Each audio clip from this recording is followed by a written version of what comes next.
Tarik 23 dwe mar ochiko higa mar 2024 ma en chenro kaka wanene okinyi ma kawuono Ramogi TV kod Ramogi Radio machiegni kamoro moro ma intie nyakwara Ramogi kaunti kod geno ni rum maber okinyi ma kawuono kendo iseikori mar chiko iti kendo neno achiel kachiel chenro mar kaka wanene kaka pile kawuono mesa opong' kod weche ma bende bro donjo nyaka e ondhudho. Jaluo wacho ni bedo gi ng'eyo e chakruok mar rieko. Ok abi ketho kinde yie mondo akaw thuolo mar rwako tim mar kaka wanene okinyi ma kawuono ma bende biro konyowa lego kendo yango mokuom weche madito ma bende waikoni. Wachagi go bada ma korka cham koni. Obiro hulo nyinge. En ng'ama iwacho ni onge kod portfolio. To kata kamano wuod piny. Nyogi temo gi kinda ni kamoro ne ginyalo yudo points adek e lwet jo Crystal Palace to kata kamano mano notore. Nyogi jomoko winjo ka wacho ni gigo yamo. Oyawore jatelo. Victor, kama no kaka kichago chingu adu yawa. Beti berbere ni wuok do ana jagor maiya. Home and away. Amba jagor. Makmani mane adula. Mane kitutugo. Lakini okichak ne wadu gi gigi. Ntie kaka inyalo chako mabet bebe. Na mosa girieko. Oyawre nya Victor, paro ni eno kinyi majaber ma Nyasaye omiyowa mondo wabed mangima. Kendo kaka pile mondo wayud thuolo mar gombaka, mar lido kendo neno ni to gin weche mage ma omako piny mana kaka pile wawacho ni ka ok ochuni to kilose. Koro aneno e mesa kawuono nitiere weche mochunowa mabiro chuno ni nyaka walosie. Aneno ka weche peka Victor. Mokwongo yamus ni kora Mogajwang kamoro moro magichiewo kinyi ma kawuono.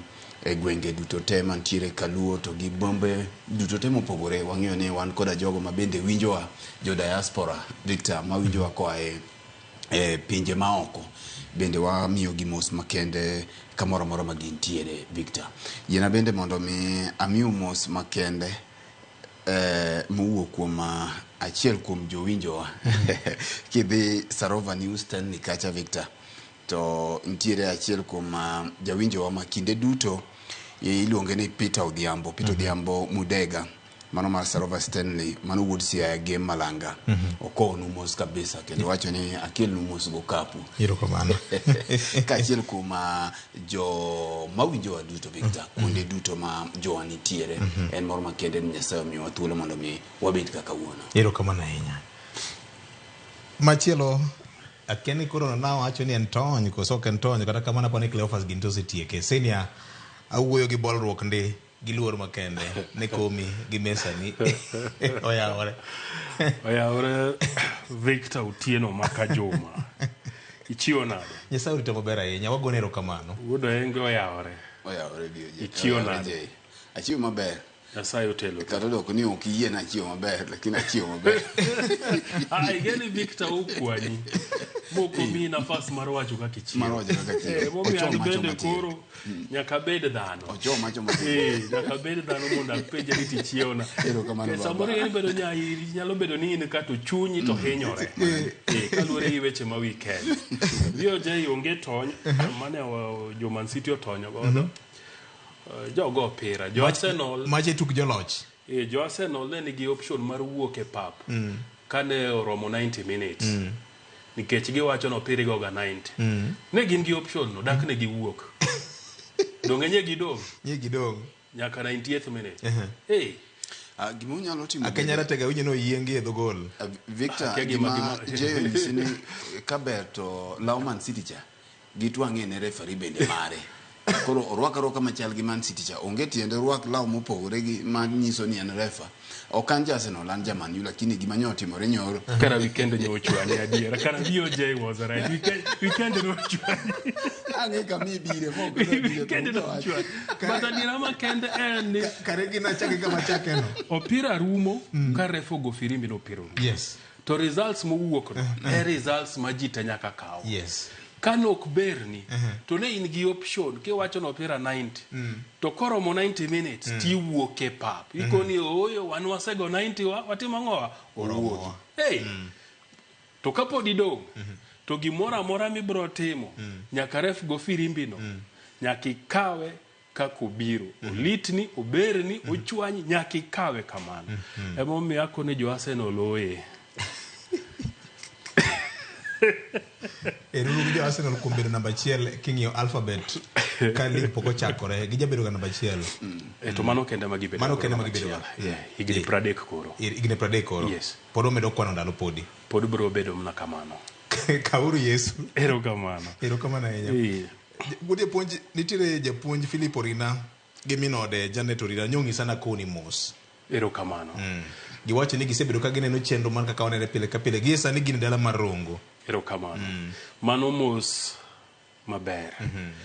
Philip Orina Komingo ne principal mar Waramba Secondary School higni machon kendo ne japuonjna mar siari kineno ka hero weche Nyasaye chiel kuom gigo momiyo ang'eyo kendo ahero weche Nyasaye ni Philip Orina ka principal mari ema puonji siari mano nyiso ni en ng'amo ngirore to kendo en japuonjo maber emomiyo ko puonji siari to nyaka akaw mosno kabisa kendo akwayo ne japuonj hawi maber ngima makare gi minode kod nyithinde duto kamoro amora ma gintie. Ero kamano Nyakura Mgojwang wabro mana chake gi kanyo to kapok itieko bwana ka bende ngeno kikona na ng'ani omoso jigunia kani omoso jigunia nikech wach Man City nyoko moro uji mang'eny wago gichung igeni Pep nyo wacho ni nitie ji madwa ni tim mar Man City di mondo rumaru machuth e piny ka nikech gogi kibaji gi gik mang'eny aneno kaka raw ng'eny kata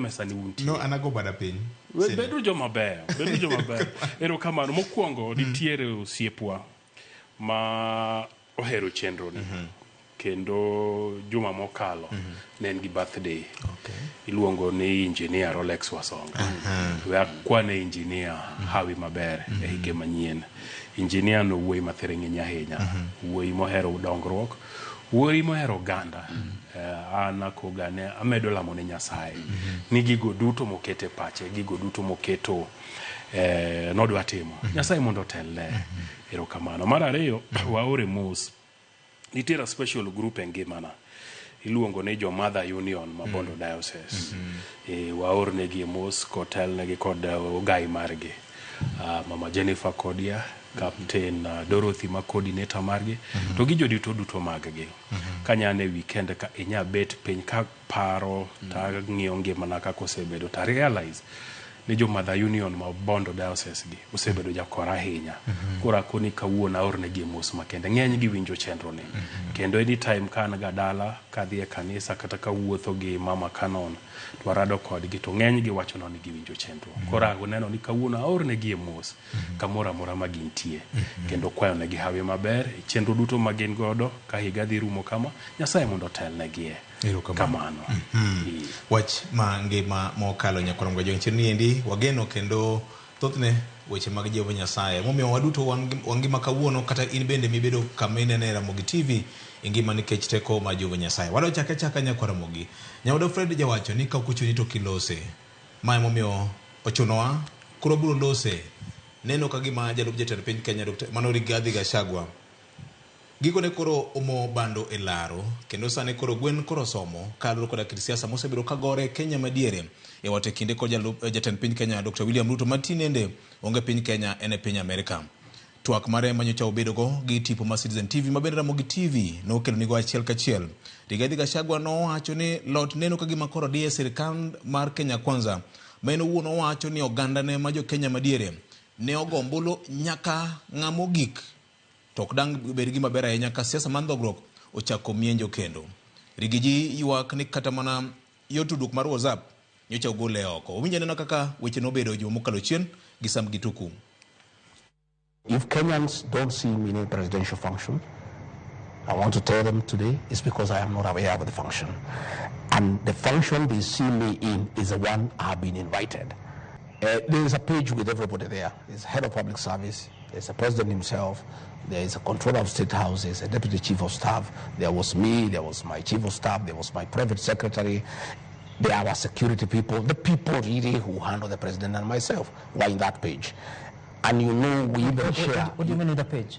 No, they are the ones who handle the president's issues, his movement, you know, hospitality people, security people on that page. Yeah. So that once his activities are known, everybody aligns automatically, and there has been a lot of efficiency because you have the information. so that you are able to plan, you are able to coordinate. If you are flying, you know, you are going by chopper, you prepare. If you are going by road, you know.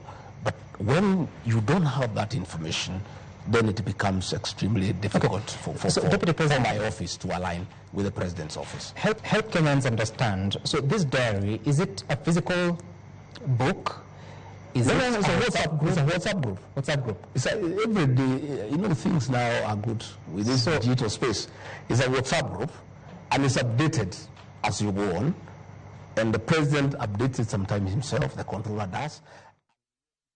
Jatend piny Kenya Rigathi Gachagua bende onyiso jatend piny Kenya ni nyakilos odi, ni ka okiloso odi to kamoro biro mote badi mbele ka. Kama kaka Rigijinyo choloso ka onyiso jatend piny William Ruto ni nyaka los ode, ni put your house in order or else okwang'eyo ni jumbe ariyo manyo chogi biro bedo nade. Maendi nyo wacho nyoro kane ene kanisa e altar maler. Mae kaka jatend piny Kenya no loso. I want to ask my brother, my Vice President William Ruto, to be cautious and do the right thing. Let's keep our house together. Let us not be disruptive. And let us not reintroduce the politics of betrayal. President William Ruto is the greatest beneficiary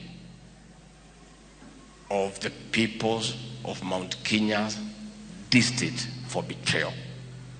Our people hate betrayal, and they are very unforgiving if you betray them.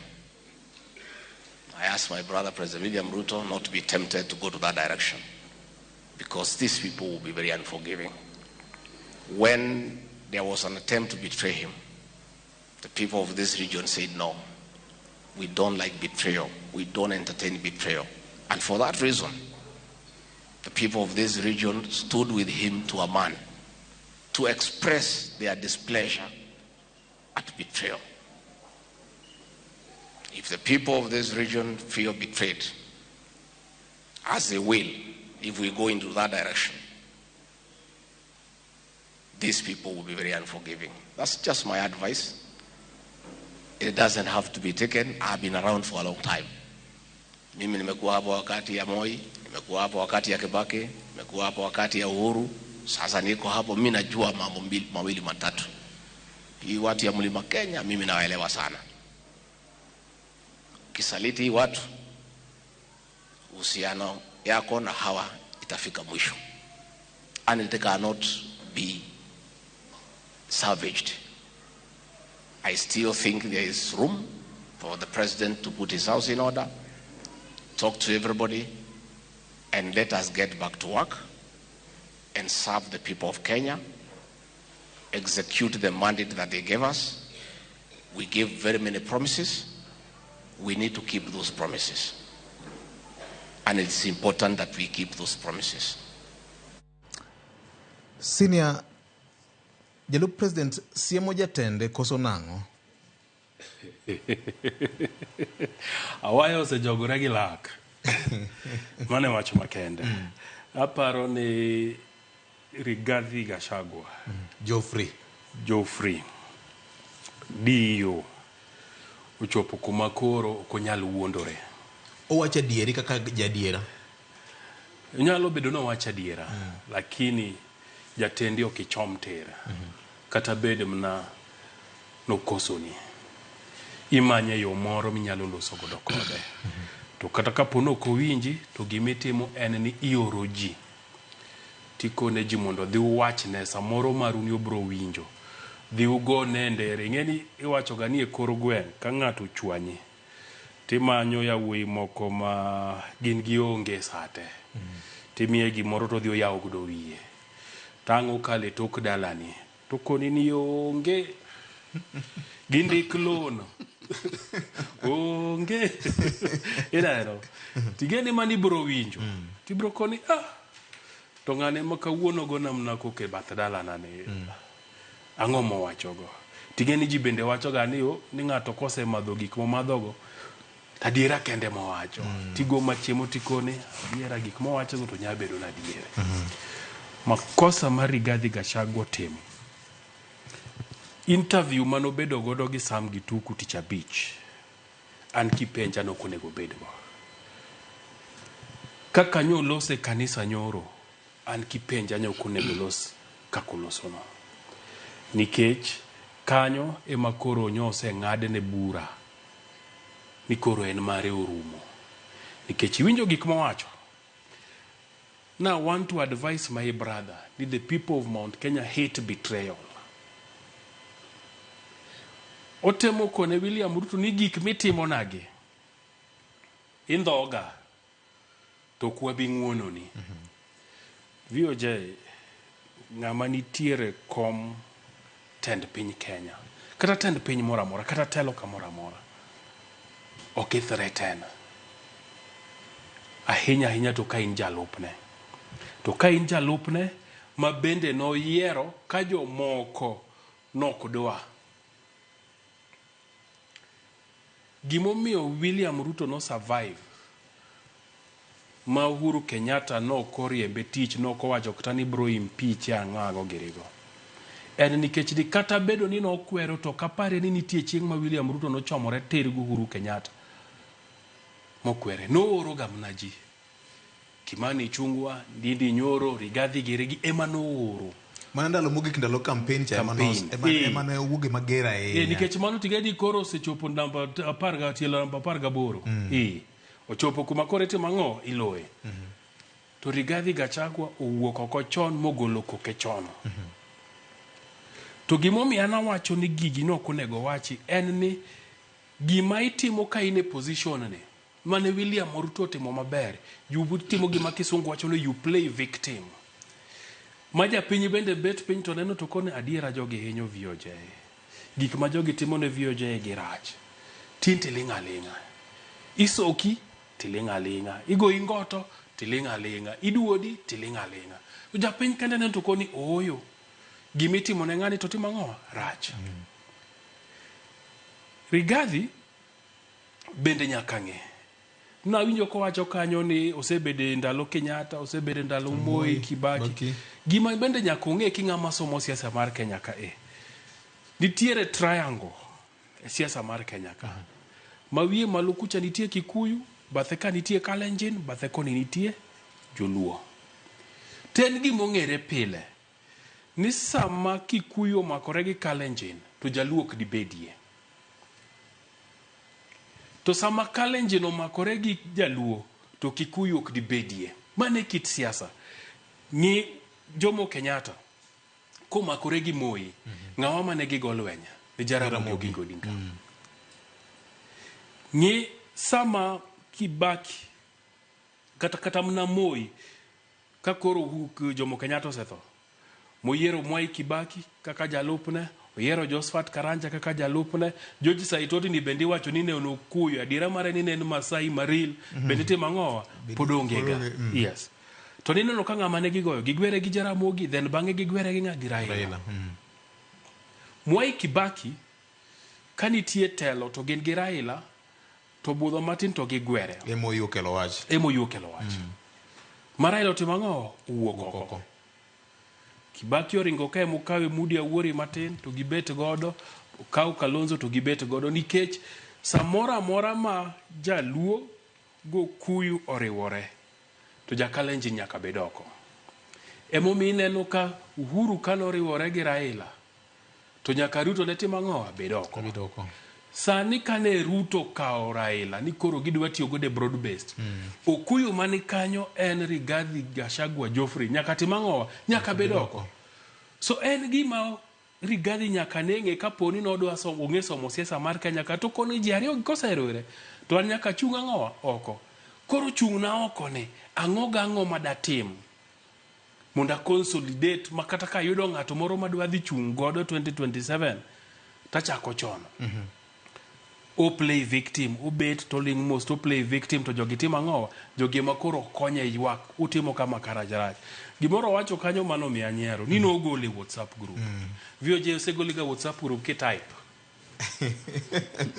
miwe ni dwa chiwo pache gima timore to you can no longer post in this group you are no longer member look at which winjo chenro ugai en gima let tapani nitiere gik moko ma kaka jotelo nego benu address Gima dwa wacho mar ariyo momiyo an gi pacha kaka nene Rigathi Gachagua itimo ne gik mitimo negi. Ok aparie ni William Ruto oseng'uono ne Uhuru Kenyatta.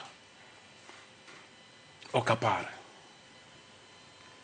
Kaka William Ruto nowacho ni Uhuru Kenyatta notiye marach, ok apar noseng'uono ne.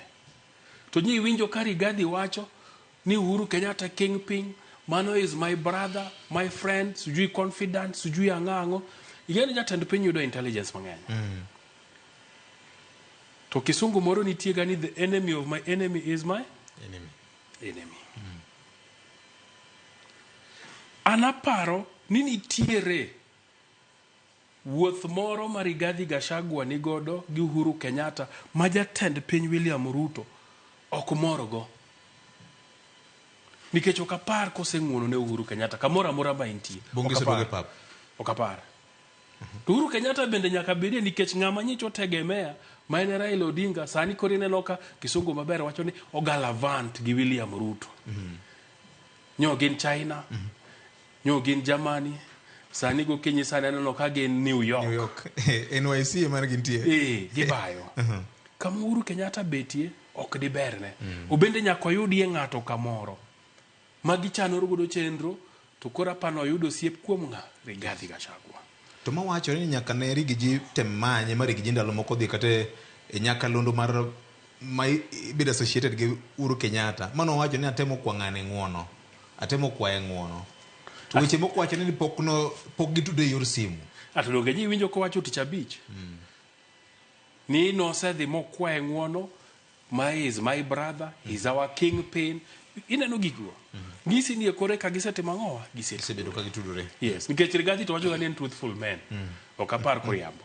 So aneno munda when Fred Rigathi Gachagua en buche oseng'adi.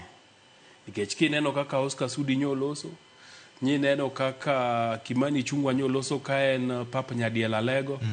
Nyidenno ka bwana marwako gudu mandalo moko Arati odwa nego Kibra kacha. Didmas Barasa. Genji ni Oscar Sudi. Igeni nitie ji mana kaka e party mar ODM. Nitie jomoko makoloso to mane duondo party. Uburu Wonyakoga, Yurmon Bondo, senator, youthful leader. Koloso about weche mag ODM. Tingeni mano ODM oloso. Oscar Sudi koloso tingeni mano duond president. Nikech kaka gin machiegni kode. Kimani Ichung'wa koloso tumani ng'eni president. Kendo Kimani Ichung'wa nyowacho maber ni jaod bura mora mora kokelo motion madwa thicho oko bed jatend piny obed jalup jatend piny to gipokungo gigo motion no kogono. Erokamano. Wawinjo ne kaka Kimani Ichung'wa, leader of majority nyoloso kaine gwenge makalo county Masiaka manyo dhi yuago familia maro osiepne moro manyocha onindo. Kama kaka nyicho luso gi jafwambo marwa. As a leader of majority, I can tell you there has never been any impeachment motion against the deputy president. That has been his creation, and those that he walks around with is a sympathy-seeking gimmick to try and incite people from the Mount Kenya region and more so against members of parliament. If you keenly listen to him yesterday, he passed a veiled threat to the people of Kenya when he said that even an impeachment motion would cause political instability. Or rather, he framed it that it's about the stability of the nation, political stability of the nation. What he actually meant is that he is trying to threaten, should there be one, that there will be political instability.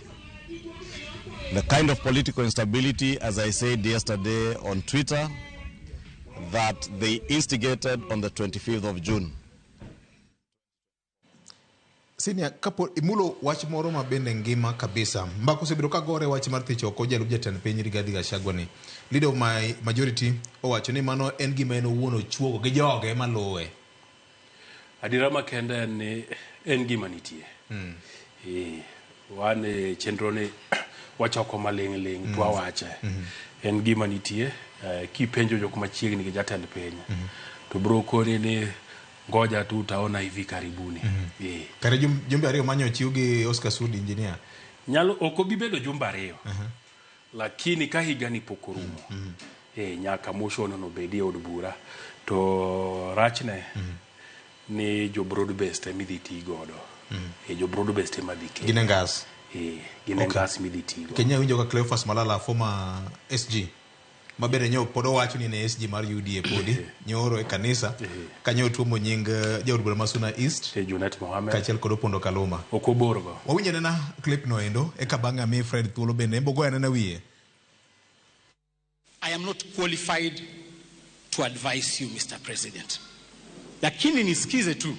You have a choice. Kwamba hawa watu ambao unataka kutumia kutoa naibu wako wa rais ambaye alisimama na wewe, unaweza kuwa unadhania you are impeaching Rigathi Gachagua. Kumbe umeanza safari yako ya kujitoa kwa kiti wewe mwenyewe. We hate betrayal. Na ile maneno inapangwa sababu tumesikia hiyo impeachment inapangwa saa hii. Na wale ambao wanatumika kusaini na kuleta kule bunge ni wale tu walitudhulumu, wakatutukana. Wakileta motion bunge ya kumuondoa naibu wa rais, tunafaa hiyo motion county by county. Raia wakiitwa kwa mkutano waseme wanataka hivyo ama hawataki. No Meja Donk kachel kod Gadhoni wa Mushomba kabende lose wachno kanyakla kod Cleophas Malala.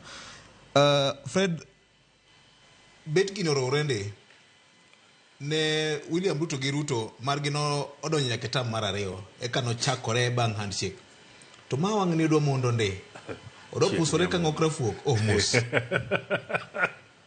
Kosorok ne kaloth gembe kaka dawane wacho. To dibed ni gima Malala wacho ni en ote mobedo coded moore gi Rigiji nikech owacho ni en koro make maka mafuanda ni kibedo kod paro mar golo jalupni to ng'eni kada mar 2027 cha igolri kendi ini uwuon omake kamarach gino chuno momi walose. Victor mane chunyu wach kama je yenge ni chalo gima Rigathi Gachagua nyote mulu mwandu e kaboro oya ore udi yeso bang mulu mwandu na kaboro ne ketengeno ngama jamoko ngama ni gomenda Anglikana ngama ni gomenda ne kata kingeyo gima no mi achiel kuom gik mane mi wacho ni omi thuolo ni wacho ni ne en gomenda malach mar no temo tiyo gi omenda malach mar ginene. Aero ka keto weche dhogi itemo wacho ni osoko dag kich bas osoko dag kich to kamo sokeni okungo mulo mwandu ne monde isego gi wi nikech okinyal chomo jatend piny Victor kapok imulo mwandu ni mingeni to mwandu gi romo nade igo kwan mag mwandu gi miwinjo pek mar mwandu ma in godo koro koya kanyo Victor to biro e gima chielo man ka wasewacho ka kama hotel to aparo ni kaka wanene kae mabe kor jopiny yie kodwa nikech mae thuolo mochigni mar adek ma wagoye mbaka nika to thuolo mane wawache mogik bende je nobedo mana kama ogikene kama obedni kaka jawacho pile nyo wawacho ni gini osebarore nyo wawacho ni gini onge dok chien aparo ni dweche adek mokalo ya nyo wacho ni jogi laro onget kendo nyo wacho ke inyero kendo wacho ni gokinyi wacho ni William Ruto jo laro onget kendo oseelo siandari gi ji koyo chamo to koro kaka koyo chame ni to en chunyo tieno chuno ni nyako dhi omany kalara moro matin monyalo timo nade onyalo basore godo koro adier mantiere kae ni jogi ne ginie kiny madhako lelo to ichuo be lelo koro gi joma chalre mane gimi kuongo ng'iyo ni William Ruto nonego benie keny ni omanye dhako ma samoro lende ni piny matin to giduto gi lelo ing'eni Uhuru gi William Uhuru ne bet ok lela ahinya Uhuru ne bet piny to William lende ni malo koro kochako yudo rigiji mabele ndeni malo kendo leli saidi makoro bet loye od no ok nyal dak atudonge wacho gani keny ber kuma ji chalore ya keny ber masamoro ka dichuo ni malo to dhako nyalo duokie gine ne piny duonde piny matin tido kaka ng'ani okelo duonde malo nikech Victor intiere weche manyo mutni ki mana kaka Jay wacho ni seche moko nitie intelligence mwayudo mabe moko ok wanyal wacho kata ni bang' limbe ma Nyanza cha mane gidhiye te ni neno ka bang' limbe no to Rigathi Gachagua oringo dhi ewi got owe jatend piny kocha to ringo dhi ewi got ntiere weche manowacho ewi got kacha mane ok omoro jatend piny mi ka jatend piny noduogo ko e piny China e piny Germany not China to wachore ni kane girome e airport kacha to ntiere kaka jatend piny nochome tir monyise kaka ne ok mor kode kuom thuolo manyalo romo dakika 7 jatend piny no modhaone odhaone Rigathi Gachagua JK kacha ngeni kisero wako jatend piny to ntiere kama gidhi e VIP kacha makori wacho ni jatend piny nochome tir modhaone kuom thuolo maromo dakika 7 kama koro ni neno gini koro kethore dakika 7 ni Rigiji no chung ka obet okowuo kae to bang'e wacho ni ok anyal duoki e mbele jok mamoko gi manentiere jok manentiere kanyo biro nyisi ni kanyo e kama gini mabang'e no e kama odiochieng' no to gole WhatsApp group miwinjo wacho nang'o no gole WhatsApp group no koro kose gole e WhatsApp group no to kore momi neno ka e kuonde mani neno jatend piny dhiye ka koro kodhi nekech ok ong'eyo gima timore kogoli e WhatsApp group Victor kata mara nyuola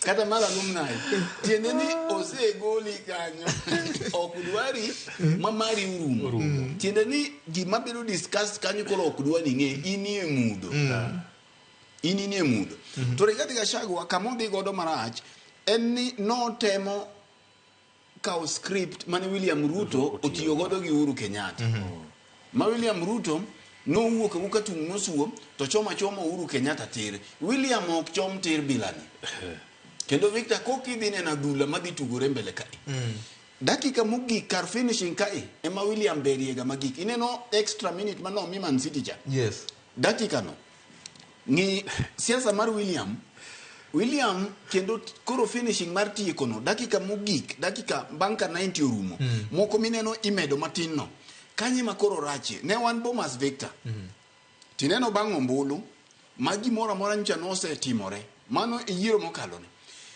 Victor dakika mogik makoro extra time makoro omedi mirito to gine landi to gine oklandi ni mielo timonewa it is coming home chiuno kidonjo Bomas kacha tinena naka gik moko se change Bomas osebedo militarized kaka nogo gicha dakika mogik makoro ing'eni odong sangwen podin kono ne jakome medhi landi kendi wacho ineno pichni moko no sechako ikoro obiro William goga gicha extra time no to extra time kamodhi rwako Rigathi Gachagua e ring no dhi bedo ne matek kiwinjo Oscar Sudi wuoyo mana kaka Jay wacho nitiere jok moko ma kiwinjo ka loso to ng'ini William loso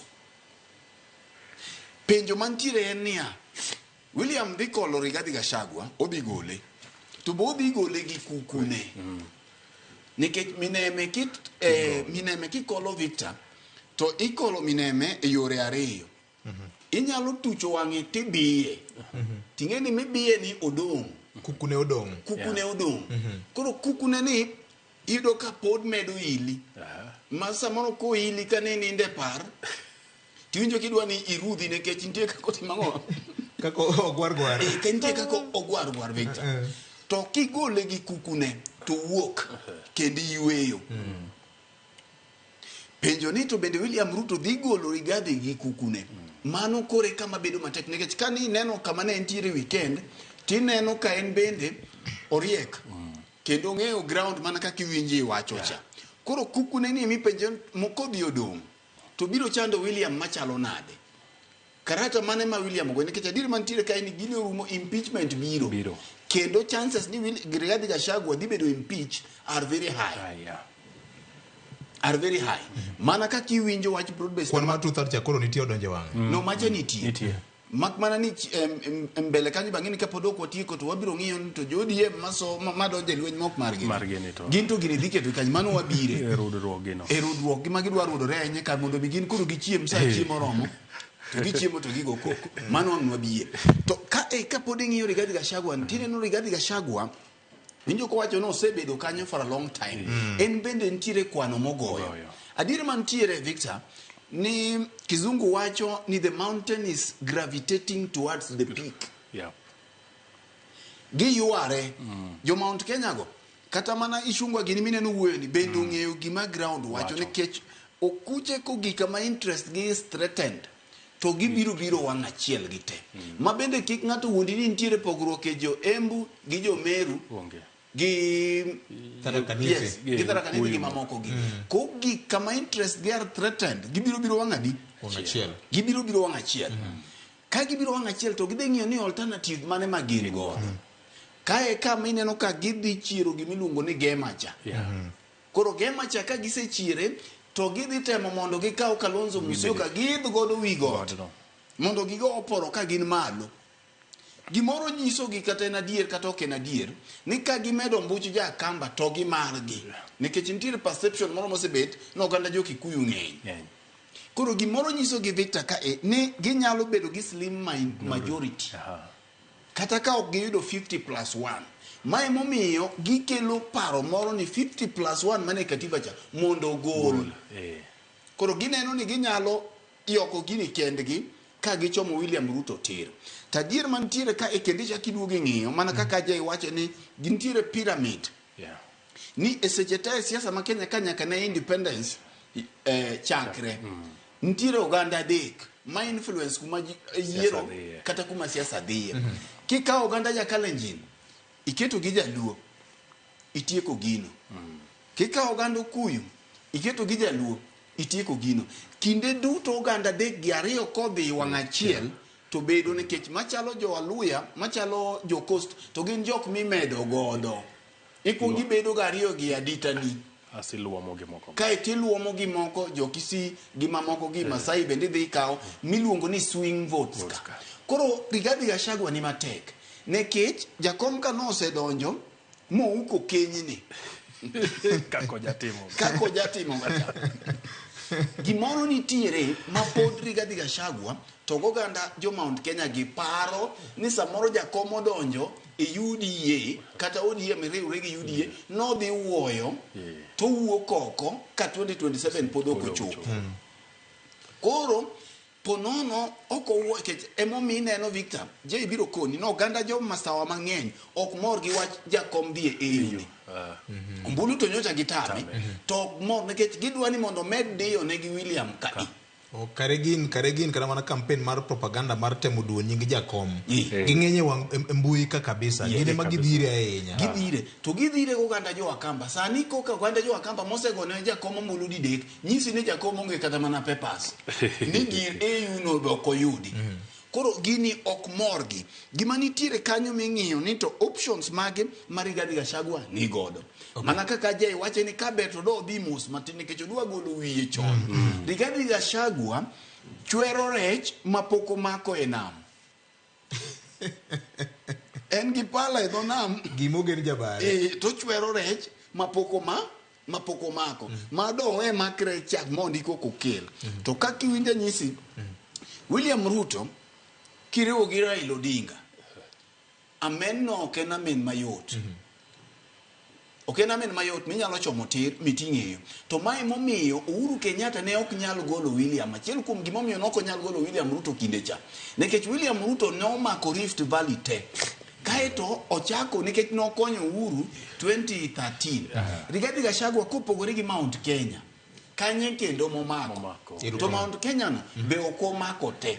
Koro mogik en ni kama Uhuru Kenyatta ming'eyo ni Rigathi Gachagua pod ok ochopo e rang'iny mar Uhuru Kenyatta, William Ruto gi Raila Odinga. Kanyo pod ok ochopi. Pod oweth.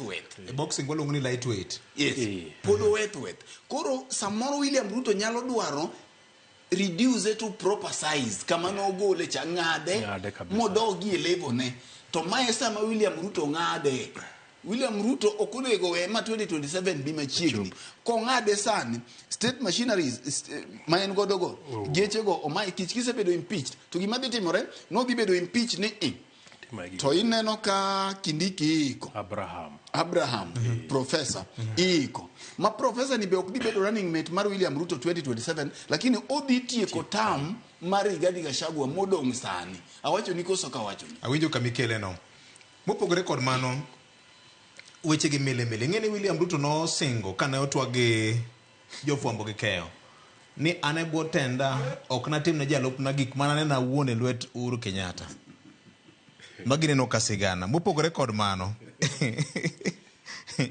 gini neno ka gima koro omile kabisa owinja na kaka rigijinyo wuoyo to neno ka gima sani bende jomadongo ni kit siasa ma ogoyo en siasa mar gerruok magimora mora manyalo racho nyingu president gi jomotino president to donje kuom ranyisi okang' mane county ma Nairobi ka owuoyo kod jotimo hala ni county no ger no chiro moro yo kanguno kucho koro nyaka ng'onde jomoko kuom mondo dhi kucho mondo tek dongruok wachan boma niendi rigijiko biro to wuoyo nyaka gi dho gandane sam gitu ka penje ni ang'o momiyo ni wuoyo gi dho gandau to Mirikiti ka ok mana jo Kikuyu kende maloke kada mana jo Luo nitie ma anyiepo kuom gi kanyo koro owinja na kaka nolose ewi gari ma kit siasa mar galamoro masani koro neno ka gima ochako iko jopiny chon na agenda mare owinja nena tunataka kumwambia Mdozi ambaye ni rais wa jamhuri, wewe umetukera sana na tumekuona mahali unatuelekeza na unatupeleka kwa simu kama jamii ya Mlima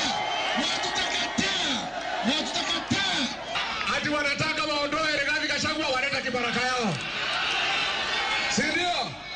Hadi waweke mtu ya kukatwa namna hii kwa sababu mimi nasimama kidete na haki ya raia. Na mimi sikwezi kubalia Wakenya wafinyiliwe. Niendelee nisiendelee? Ninunue uoga nisinunue? Mumesimama na mimi? Wangapi wamesimama na Rigiji? Mimi niseme neno kagibari gi ose akeno ose jopiny osiayo jopiny odwa no tikod gitieno temo nyiso William Ruto ni kimula to ne kuma dokie magi bujo mondiko ati jopiny ge o kata ineno gimotemo Victor ma siasa ma ok din gimotemo timo ka enia motemo nyiso ni kimula to ntie kumaringa dhiye to William bendo sego kwano gimineno William timoni oseng'iyo ni the mountain kata Murima osedhi oseng'i ni jogi osedhi koro oseloso alternative emomiyo ni neno ka jumbe ariyo mokalo chani winjo ka nwa gido nini samoro wach Pentagon cha joduogo osego gino moseng'eyo koro magi miwacho ni ywako gwal ma ok mon diemu tibiro neno Rigathi Gachagua no wacho interview chani bang' jumbe ariyo odhi dok ir jopiny mondo nyis koro jopiny ayanga matieni expect limbe machalo kamagi expect fireworks kakimedo diye ekakomedo gonduru kakimedo diye ekakomedo gonduru nyo en Limuru onyene kaka no wuoyo Limuru eka banga mi bende singa jay bonyo go ewie matin ne Limuru bende kama kaka jalup president no loso sisi watu ya Mlima Kenya hatutaki mtu yote kugawa sisi ati Mount Kenya East Mount Kenya West. Hiyo ni maneno ya kujaribu kuhujumu jamii na hatuwezi kubali. Sisi tangu zamani tulierevuka. Watu ya Embu, watu ya Meru, watu ya Kikuyuni, sisi ni watu moja. Na wakati ukifika tutaongea lugha moja, tutaongea sauti moja. Na sisi tunamheshimu rais, tutaendelea kumheshimu na kumuunga mkono. Lakini tukiendelea na hiyo tunaendelea kutafuta marafiki kila pahali. Ukiguza Rigiji, umeguza Mlima. Tego. Ukiguza Rigiji. Lakini endoso aja homa be lakini Kiswahili ndonjo na maber. Lakini gidholuo en kata kamano. Ngeno ken gimi wacha. Koni tutaheshimu rais lakini tukiendelea vile tunaendelea. Hebu miako ni threaten William. Tumana kaka Fredo wacho. William da perache. Jaduong' moro ne nitie gweng'wa area mar Gobei Kiri Dorinda la Manyagoko kaniluongo na Dui Japala da perache. Ma en kata kogore piny gi ndiga to osechungo wuodho sword. Kik inyier, mad ayud ni nyiero. Nyaka pala na perach. Nikech onya chuoyi gi panden. So William madira makende da perach. Da pili imo marach nikech William nigi were mar dhok. Liam nyalo chung mo pangi mako akanyo tiwe no wacho ni adiera. Dhoge mit. To mai mano konye gi Uhuru Kenyatta. Dikech dhoge ma mitni, dhoge ma werni. Kano dhie Murima kuma Uhuru ne wuokene. Togo ne jogi mbaka kaka no chung gi Uhuru. Kajite koro kwedo Uhuru. Mochungo mosero manyaka giyudo kom. To koro chopo sane tuneno gimotimona. To jopiny tiko ang'o gi wigi. Rigathi ken jasiasa. Historia mar Rigathi Gachagua oken jasiasa. Rigathi en administrator, en ng'ama luwo chik. Okia siasa. Nenruok ongego. Yande jumbe ariyo mokalo nago mbaka gachiel kuom osiepega moko matiyo kar jot ma jatend piny. To nitiere gimoro manokona manya winjo ka Kimani chungwa wacho. Machalo ka gima en gima koro gidwa dhi wache mbele ka. Nokona na ng'omio Rigathi luongore na senior Mount Kenya politician. To Rigathi ne nitiere od bura tama chiel kende. To kane pok odonje od bura motimo tama chielo to no tiyo go wadegi e county. Koro bedo senior politician nade. Experience mane ma en gode siasa. Makete no luongre ni senior politician. Oksamoro no bedo pie mar Uhuru Kenyatta. Bedo pie, oken? Bedo Uhuru Kenyatta. Mokona, ni king'io Mount Kenya ka sani MPs adi matimo tam margi maradek. Mage senior politicians ma Mount Kenya. Ok Rigathi Gachagua. To nya winjo ka language no. Kimani ichungwa nyo penjo. Ni Rigathi Gachagua was only a one-term member of parliament, then became the deputy president. What makes him think he's a senior politician? Mangisi ni gisebet piny magipango karata ni koro kamae kaka wadwa goye. Mondo gitieke, mondo giwachne ji ni ng'ani ok en jasiasa. Poko go siasa. Emo mi uneno ka koro mie nafas mar bedo jalup jatend piny. To pok watieko kata machiel. To sebedo gi paro no nyalo bedo jatend piny. Nikech kiwinjo ka Rigathi Gachagua wacho ni na pia sisi tutafute marafiki kwengine. To gipenjo ni ka jatende William Ruto omanyo jo ODM magiloso godo broad based. Ang'o ma mono Rigathi Gachagua support gino kar mondo ento koro wuok odhi temango odhi wacho ni na hata sisi tutatafuta. Gin marafiki magego omanyo. Olokore piem. Bas. Opiem gi jatende. Ema gidwa kete wiji ni Rigathi Gachagua oseiko kaka dwa bedo jatend piny. Nodwa piem gi William 2027. Mane karata midwa gogo do kode. No miye kom to kar mondo bedo ti. En osechako timo ang'owa, osechako ng'io 2027 emomiyo manyo marafiki wengine. To manyo marafiki wengine to kit siasa ne giwuodhe ten mana Central ka kende. Joneti Mohamed noparo ni kata mana korwa koni be ne gigode. Kane temo goye go kiling'. Mano tadira makende. Rigathi Gachagua okapari ni nitiere wuoth mosedhie kamoro amora mopogore gi Murima ka onge jatend piny Kenya. Kuonde modong' wuotho gi jatend piny. Makuru mana kanjo madongo gini pod mile. Waduogo tok saa 3:12 kama wabro chiwo thuolo ne weche manyien lak saa 3 mar okinyi makone Ramogi FM kanyo gi Vincent Otieno e kabang'e saa 3:12 wang'e ndip. Wadonjo dibe ni ODM orodore wach kata odonje lweny ma oken margi koso ng'amo gwel kata jawanya olokore wuon dala kata wuon jokon koso dhi bedo nade nyakwara Magajwang'. Ma timore kinde mari gi ji owuon okwa jatend piny Kenya. Nitie singo mang'eny misechiwo to kata kamano nitie mana singa achiel kende. Unyalo paro ka sirkane nochako rigijino meeting mar ng'eyo weche mag kahawa, majan, kaachiel kod chak, magin thoth mwandu ma bende wuok e Kenya madiere, ma bende kaachiel kod kedo gi kuong', ma bende neno ni lwenj kedo gi gigi nomere ma dendo ka gima koro tame nyaka kawuono ni endi. En yo mane mari gi ji biro luwo koso dibed ni ma en okang' makende mar chako party ne en owuon dhi bedo nade. Koso gima joluo wacho ni gwere to dhi e gima wabiro neno mbele ka kitimo ka.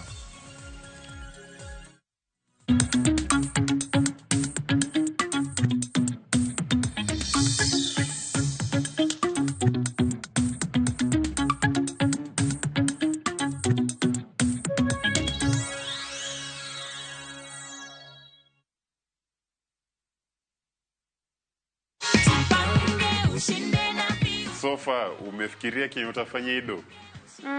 I'll clear my school fee and then the other part of it, I'll invest on something. Confirm that amount is what I told you won. Yeah, sure it is. What can you tell people at home? Naweza waambia waendelee kucheza. It's a reality, ni ukweli.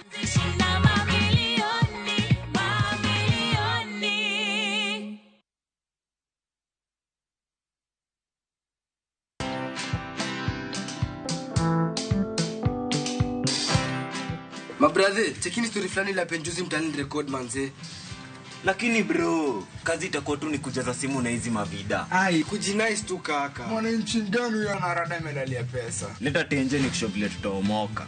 Citizen Digital wako na platform flani kwa site yao inaitwa Wananchi Reporting. Hapa unaweza tuma story yako kwa website yao ama kwa app yao ya Citizen Digital. Na kama hiyo process ni ngumu, unaweza tuma story kwa email yao, WhatsApp number ama uitumie kama SMS. Alafu gani napataje bro? After story yako imepublishiwa, hapo ndo una receive 1000 kwa simu yako. Bro, au umenichanua. Don't just witness the news, be part of breaking it. Download the Citizen Digital app and share your story with Wananchi Reporting today. Citizen Digital. Citizen Digital, home of discount. Akina mama, sasa tunakuletea shopping offers za ajab.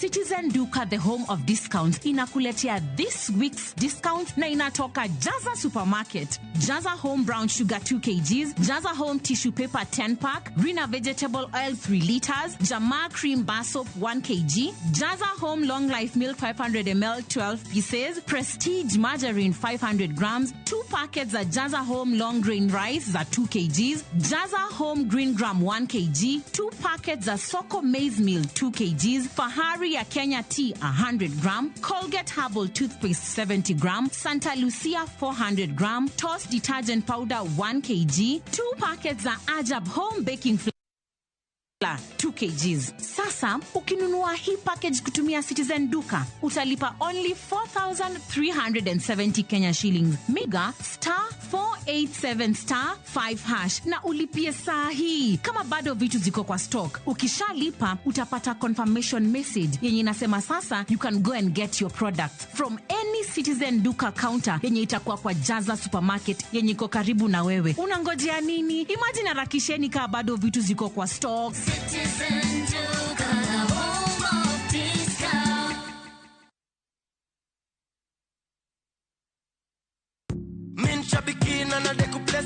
My name's Godfrey Mwirigi Minyori. I come from Meru. I'm a fan of the Aviator game. I learned about it on Citizen TV when I saw somebody that had won the game. I got interested in it and started participating. I've won quite a number of times, but this is the bigger of the wins that I have had. I like the game because it's a game that you can play anytime, anywhere, and it has no bias. And here you can see I'm getting my check for my recent win. Niko na project kadhaa zenye zinaendelea, itaingia kwa hizo project na tunashukuru kwa Aviator. Aviator ya Shabiki.com inakupa the biggest multiplier in Kenya. Shinda up to 50,000 times your stake. Yani ukiweka stake ya 100 bob, ndege ipeperuke, unashinda 5 million within seconds. Changamkia Aviator on Shabiki.com. Not for persons under the age of 18. Authorized and regulated by BCLB license number 428.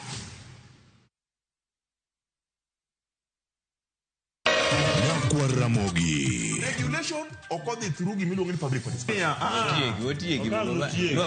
Be ikori mar donjo matut e weche madongo e Uganda wa. Mibadhi ma wuok e NTSA ng'eny seriously. I have to say this. Wanono weche siasa kod weche mamulo ngima jopiny. Sama gigo nyaka japur. Nikech japur ni obro puro kande ni otere kare. Buch jopiny en kama wamiyo pek paro kachiel kod nonro ma intiere godo. Wan gi chike mabeyo matayo gigi waduto te. Ok diang wachnya every time ka ng'ato dwaro to waloko chike. Nyinga Trevor Ombija jandingo panga jonyakach dendo nombija taya nyakwar guoko cha pesa. Wanere kendo. Tich adek ka tich adek, sa adek otieno, mana Ramogi TV.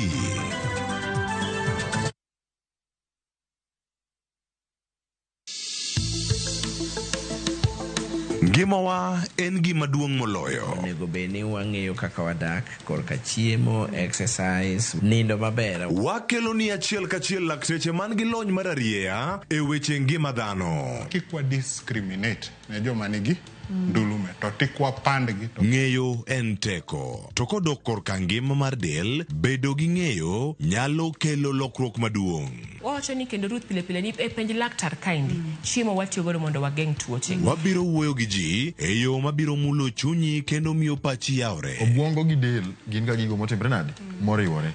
Koro gimipidho obwongo mari luwore gi gino mipidho dendi. Riwri kod Ruth Otieno e penj laktar. Wuok tich nyaka tich abich sa 12 odhiambo mana Ramogi TV. Penj laktar. Ngima en mwandu.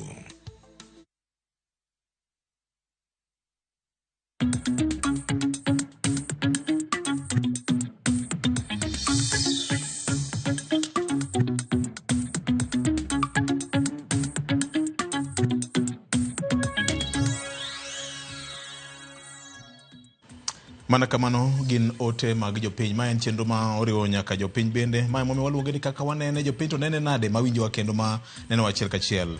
Otieno jawaya makosea Victor an gima ojoga kod Deputy President Gachagua en ng'ane jau kabila sawa sawa siku mani Mount Kenya kabinde kwani Kenya en mar kabila achiel kende we BOG kod Mount Kenya. Deputy President nyaka bed a national leader oka tribal leader lweny mane ma okay uchak ungeke NGCDF makoto wacho ni legal ni to wabunge to ywak wacho ni nyamita MP mara to go uwi bed mana kami bite non keche na chiel kum gik maber wabro ng'iya nena.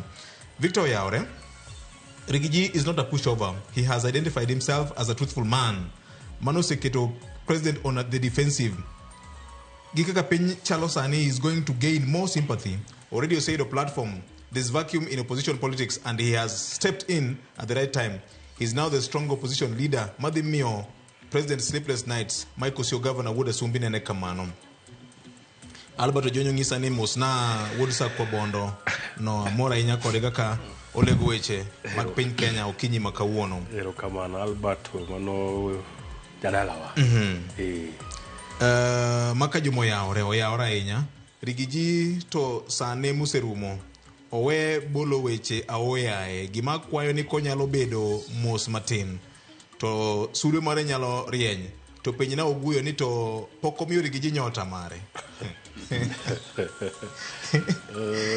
Kaka wanene muma wacho ni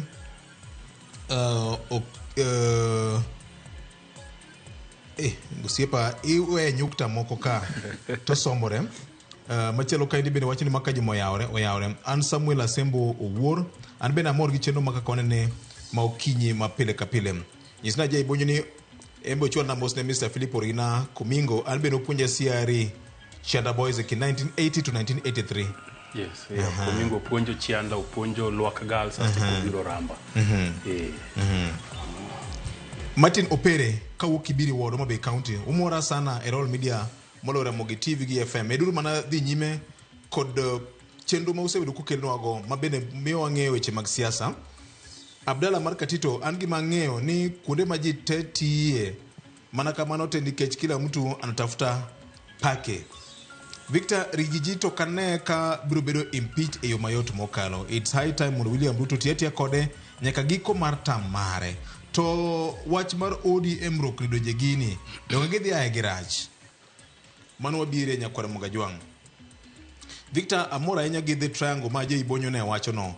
Mano is the real state of politics in Kenya. Kendo utuom mane wange.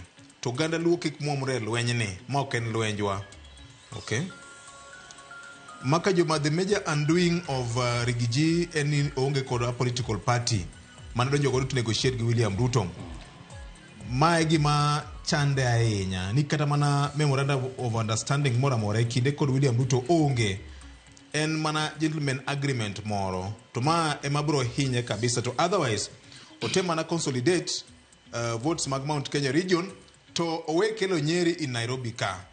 Sakaja nyakami thuolo mar timo tije to replan and reorganize Nairobi. Mantie kod a lot of disruptions. Okay, mogin ote mag jopiny. Erokamano, VJ kumitieke godo no. Yes. Hapa ni ngano wacho wach mangima. Rigiji onge party. Ingeni ka William Ruto gi Rigathi Godfrey Gachagua donje telo. Ta agenda mokwongo mar Rigiji nodwa mayo Uhuru Kenyatta Jubilee. Bi neno koloso kweth mare ma jo Jubilee e od bura. Kamano otingo Sabina Chege gi Kanini Kega. Ma giwuok ni koro party ni gitimo ang'o gi kao. To kotamogi to otemo manyo moko matindo tindo. Mabendo timo ang'o otam bei mane ji goyo. Kech ji noseng'eyo ni en jalup jatend piny mokwongo nyaka ne katiba manyien chakre. Ma odonje kom to onge gi backing mar chama. Nikech Mudavadi ne nigi ANC no negotiate godo prime cabinet secretary. Wetangula ne nigi Ford Kenya mo negotiate godo speaker. Amason Kingi ne nigi pa mare moyudo speaker mar Senate. King'iyo Moses Kuria ne nigi mare akeni ne chama ilongo nang'o ma bende no se dissolve. Kazi something. Mutua ne gi mare maendeleo chap. To jogi poko dissolves parties gi gite. Pod gin kodgi. Nikech parties are very strong tool e siasa ma Kenya ka. Emomi neno kata ka ODM bende jumbe ariyo mokalo. Nyicha nitiere tungni.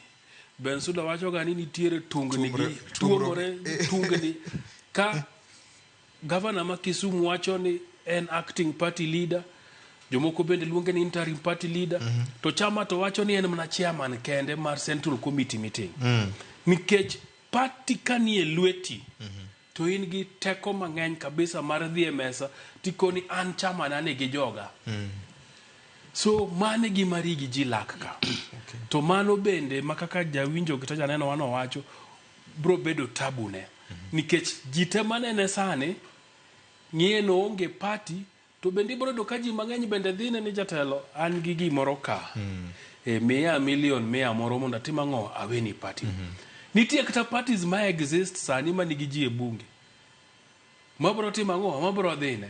Emomiyo bende liekore ni nitiere simbe moko magore e kind Rigiji gi George Natembeya, nikech ng'eni Natembeya en ja DAP. Yes. To DAP party leader en Eugene Wamalwa. Tigeni Eugene Wamalwa sami onge portfolio. To in party leader ti weth. Governor Natembeya ni goteku. Kendo nyecho chopo kuma koro nonyore Mudavadi gi Wetangula Western. Natembeya nyalo gariembo Eugene Wamalwa e DAP kaine mubed party leader. To koro konde Rigiji ni antan gi party. Tan gi party manigi ji Western. Koro wane kaka dwate mang'owa. Dwati. So bedo ni Rigiji onge party no. Rach mokalo. Inyalo paro UDA ka. To momiyo malalo siepene. Ne nitie proposal ni deputy party leaders oketa adek. Mondo neutralize. Mokidhore ma Malala ni ema notimo ang'o. Mono dagi wachno. Emomiyo ineno ka koro Malala nyigolo. Nikech sani ka UDA wacho ni giketo deputy party leader moko ariyo. Tingeni Rigiji onge kare. Kisama in deputy party leader to ibende ina giteko, especially for a ruling party. In giteko malich. To ka koro ket ni ji adek. Tibro do kamoko gin mna chairman mar party constituency more mibiru ka to kori keto ni deputy party leader ni uni kuol kode to frustrate you. So mago gik manyalo timore ne party li. Bedo nonge party no en wach marach. Erokamano. Fred goye wiye. Gimachielo machando Rigathi Gachagua ni okonge pando pache. Truthful man. Yes. Siasa okwache adieri. Pok no bedo gaji.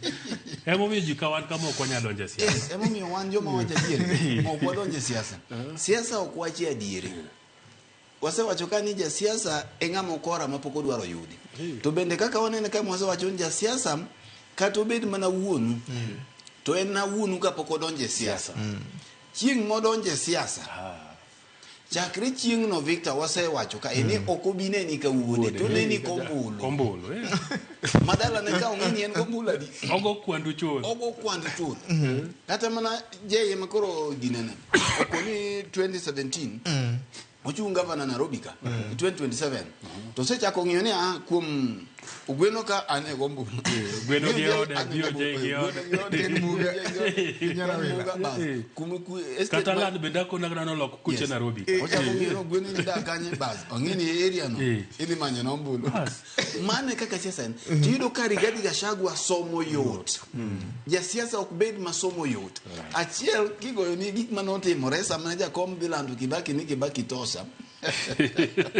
Momio siguno bede kinde ginyachae nyaka nyachae otho ka gin serena kacha nyaka dakika mugi nyachao ngeni ene mokao gi kika ngado ndara to kokalo ngado ndara modhi urupa to yudo ka papo chien oloko pache aya man kaja komcha mumuma kocha mumuma mabandi ya ma people's president. Yes, people's president dongeni ja komto ni president na enachiel. Yes. Koro kodhi chamo muma kacha mamigu na gine miye muma.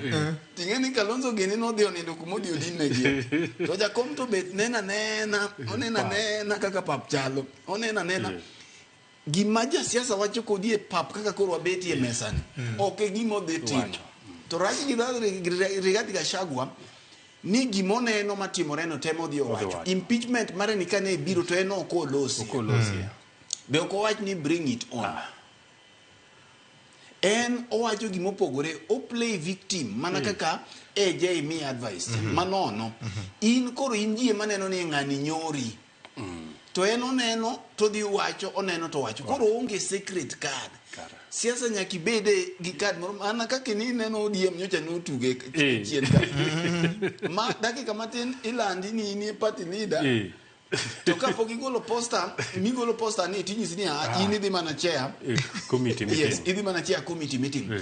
Mano ja siasa okibed ng'a minyalo som pache mayot kamano. Ipando pachi. Koro mani gima Rigathi Gachagua okong'eyo. Erokamano. Nyakwar Gajwang' mbaka ne pod loko kite kaka piny dhi nyime. Nyakwar Gajwang' Radio Ramogi oseduogo yamo kendo sani bang' weche manyien e lak sadek mar okinyi makono. Erokamano ne Solomon Atito Kafaya kod Vincent Otieno. Nyakwar Gajwang' mopogore kod wach mar gijeni endi party mar ODM bende nyocha ogolo ote margi ote manyocha som kod jakom mar party mar ODM mano Gladys Wanga ka bende ne siemo jaro jatend piny Kenya e kuom thino koma jatend piny Kenya maendi elweny ma josom weche mag siasa jatemo ng'iyo ni dibe ni ODM ne omuomore wach ni koso dobed nang'o onyene kaka governor ma Homa Bay County ma jakom noloso. The sooner he understands that he is the deputy president of the Republic of Kenya, not the deputy president of a certain region. I would like to hear the deputy president speaking about the problems that our fishermen are facing in Lake Victoria with our neighbors, about the problems at the coast or in Western with sugarcane farmers. Not just speaking about a certain region. And this is not the time to look for kingpins, to seek kingpinship. This is the time for national leaders to come together to resolve the issues that are facing Kenyans. Once he took the oath as the deputy president of this country, ceases to be a man who can only converse to people in his vernacular, His vernacular now is for his village when he's in the village. But when he's talking to people, for example, at Marikiti, where there are all tribes, 42 tribes involved in the business at Marikiti, he should not then break on into vernacular and say that, after all, we all knew that he came from that part of Kenya. He is speaking to Kenyans, and he should therefore speak to Kenyans in a language that all Kenyans understand. Governor, ODM odonjo e wach mar lweny ma omako Rigiji kod UDA ne. Kendo giwacho ni koloso to nyaka loso kaka jatelo ma ja Kenya. Ok ni jatelo ma geto dhoudi mamoko. Victor, mana kaka wawache motelo. ODM donjo e lweny ma ok lwenjgi. Nikech ang'o? To ma en gima ochuno jo Kenya mangima. Nyaka gilose. Bende ne gigoyo ne William Ruto kura. Ne ok gigoyo. Jomong'eyo pek mar gini, gi lit mar gini, mar yuaruk manka, gin jo Rift Valley to gi Mount Kenya. Jogi omong'eyo kaka ne gitimo campaign. ODM nyose donje odni, ma giketho odni, Victor. ODM chalo miyo modhi odonje ot moro moketho, ma koro wuon paro obiro koro ni mana nindo mana e center ka lakini pod odogo chiko ite pod odogo chiko ite gima timore e od cha. Kendo winjo kochako rama ni miyo no nyaka dhi to osewuoyo od cha. Ang'o matimore ka Victor? E piny Israel mabende nigi jolweny kata lony e weche mag lweny, gin gi policy moro niya, ka jowasiki ariyo dhawo to ok inywak nyakonchiel. Sama jowasiki ariyo dhawo, Victor, wegi dhawo ma gihinyre ma ng'ato tur lak wadgi, ma ng'ato tur buomb wadgi, ng'ato jak buomb wadgi, tiende ni lwenyie ma gigoyo ka gisebedo mayom yom gite, to onge achiel kuomgi mabiro rakore kodi e lweny. Koro mae ne ok lwenj ODM. ODM gima timo ni kaka nyo gitemo matek ma jojensi okonyogi ma giso wigi ma gidonjo cha. Gin sani koro gichiema. Ma king'iyo kama samoro CEO moro tam ne orumo. To kanye kama ging'iyo to ere kaka inyalo rwaka ng'o? Ginyalo rwako ng'atgi kanyo. Ng'wech mamutini ni PSS ntiere changes moko manyalo biro. Magi karata makoro ging'iyo nekech Victor. Achiel kuom gimineno jo Mount Kenya gi wuok tung' mosuo. Masa moro jowa ok ong'eyo. Victor, jogi osebede sirikal ndalo te kendo ging'eyo mit sirikal. Kancha neno William Ruto temo gologi kidhi Kenya airport kude mamoko gi. Mae achiel kuom mirima manka. Nikech jogi oseng'eyo mit mar sirikal, jogi oseng'eyo ber mar sirikal kuom ndalo mathoth. Maka koro igweyo gi oko tikelo joma moko. To ok nyal bedo negi maber. ODM nyoche kochiwo sira 4 ma gimiyo UDA loan chokonyogi. Sani kanyocha nago wang'a tayudo ka joka odich maka nyocha ne ng'iyo siepna waziri Johanna Mbadi odich makata chiemo tami me kineno koti manyocha rwako to ineno ka mheshimiwa mancha koti romo maber. Sani koro ineno ka koro koti ok dwa rome long kineno kuma kete fundi manyoto nanga mokber. Ineno ka koro koti tieni en gi tich mar ng'iyo ni ere kaka Kenya dhi mbele kaluwore gi pek mar tich moyudo kacha. An gi pacha Victor. To da neno ni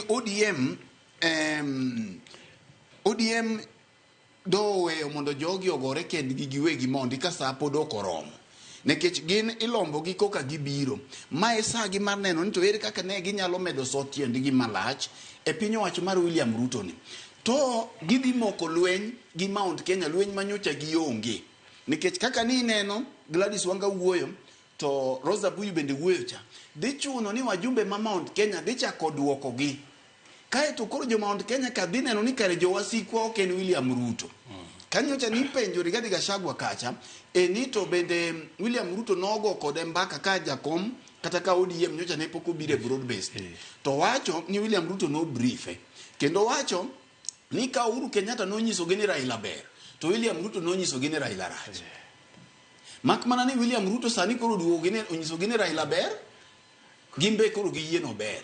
Koro gima ODM nyaka wach ka nyaka tim ka ni kise yudo chiemo chogo ni e dhogi sani ne gise donjo gin gi chiema sani gin gi chiema jogo yuare ayuaya ging'i ni to jowa gi nikech ntiere bende joma ncha ka luo mancha ne wacho ni wadonjure sirikal en sa mar donjo sirikal no wang'i ni jowa mathoth mondo support manyo chiu mar ODM ni kik dino mar jo Gen Z gimanyo gikelo ni jowa mathoth medonje sirikal kantiere parastatals ere kaka ginyalo timo influence mang'eny ere kaka ginyalo tiyo ga lot of influence jowa ma samoro ntiere kuonde magap dong ne en board mane madong ang'o madong sani mondo mi wang'i ni sirikand ni Victor okony joluo moloyo kako dhi konyo jogo manogo negi kura nikech ing'eyo ni sani William Ruto go kwano mar 2027 wawe kelo sigu moro wadhi gido jo Mount Kenya kama ne gionge ODM owe Rigathi Gachagua ogo lwenje gi William Ruto ken gi ka gisegore magiol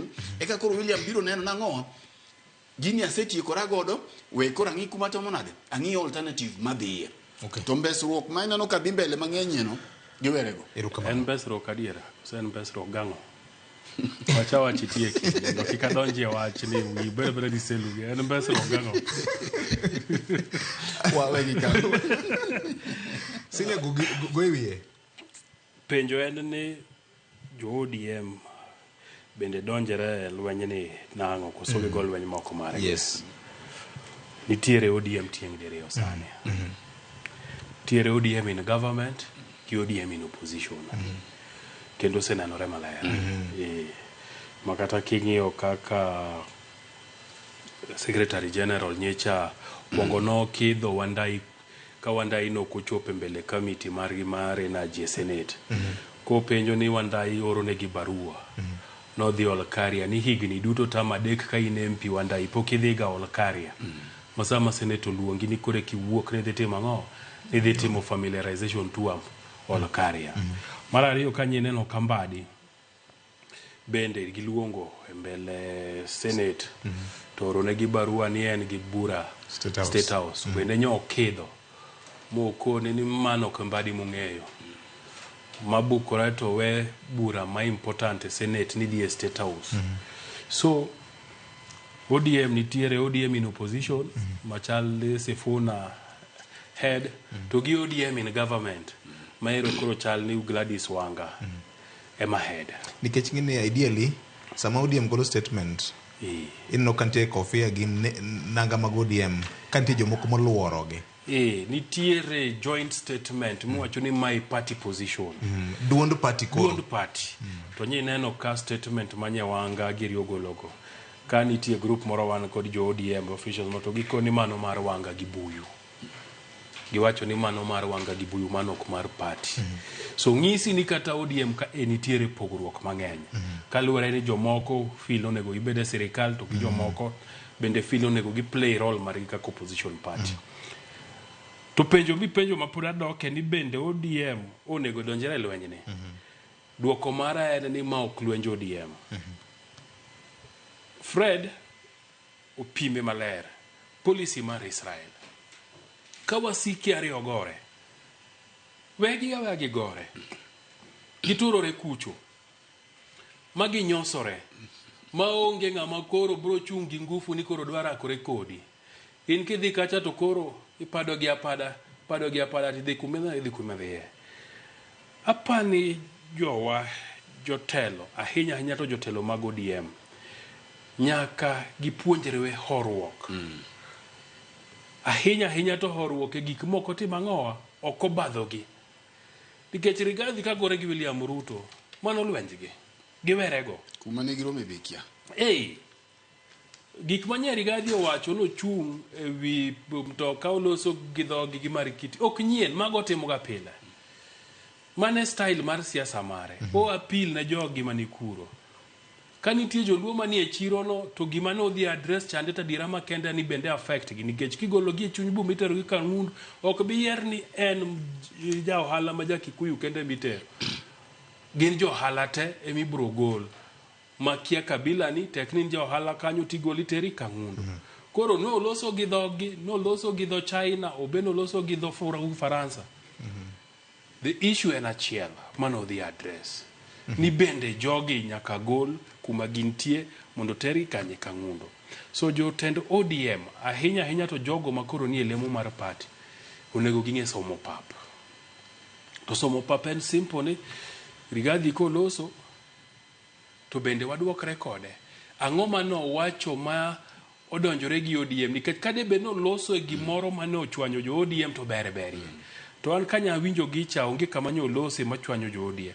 In fact ata bed ja ODM to message makora oro ne mnarigadi ni kanyaga baada napumua kanyaga shingo nikech sama jok gigore to lek mar ODM mar telo ne Kenyacha bedo machiegni nikech sama jogi koro yokore kama ikachopo 2027 Marigadi bende koro thiro wacho ni dwa chung to William Ruto bende pod dwa chamo tamne mar ariyo to ODM koro nigi nafas mar biro to negotiate kode maber to konere miwa magima kokamano twadhi gi Rigadi be gikone di bwana wan wadwa magima yo koro nyako misero ka bedo ODM 2027 koro bolre obed mos owe jogi ogore ng'amo gore mohingo nyawadgi 2027 ema koro dhine to koro in gadi iwuotho nang'o podi ne kaka dimed gimoro kocha bendo gidhi to gikoni un gang'o ang'o mudwa miyo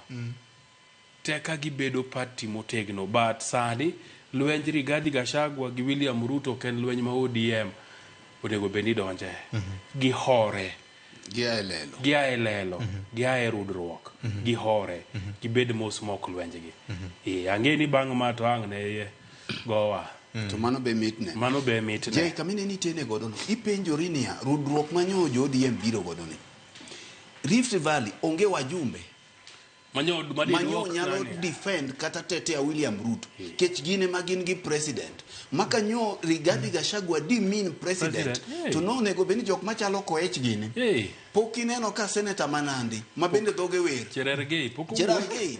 Cherargei doge ni ga kama tineno ka podo ko wuoyo podo ling ang'o miyo giling koro iwacho gani ng'at mowuo ema dhi lweny mok mare to bende jatheke minego ga bas jatheke minego ga maber Rigathi Gachagua mineno gi siemo no oko uo be oko min yot mondo mi ochako nyis jo Mount Kenya ni kare shida wan kare ne ok lang'ogi gen jo namge mana kaka ni winjo ne gichako ni kinde marand shekcha ni wakie kuma yamo moro no bire marach mo wakie gima no kete Uhuru Kenyatta mane wuodwa maber mugwinyo wiye koro yot mondo mi gimbe gichak gibi mbele kai giwach ni wakia bilo manyuta ne jogi biro godo oketo ne William ni kancha nwadhi ombulu William ne berde to mana yamo moya e donam e do Victoria ni ema koro ra yam nyako imoro ufuto yam nyako imoro koso nyawawa ni mu biro keto gini koro ana paro ni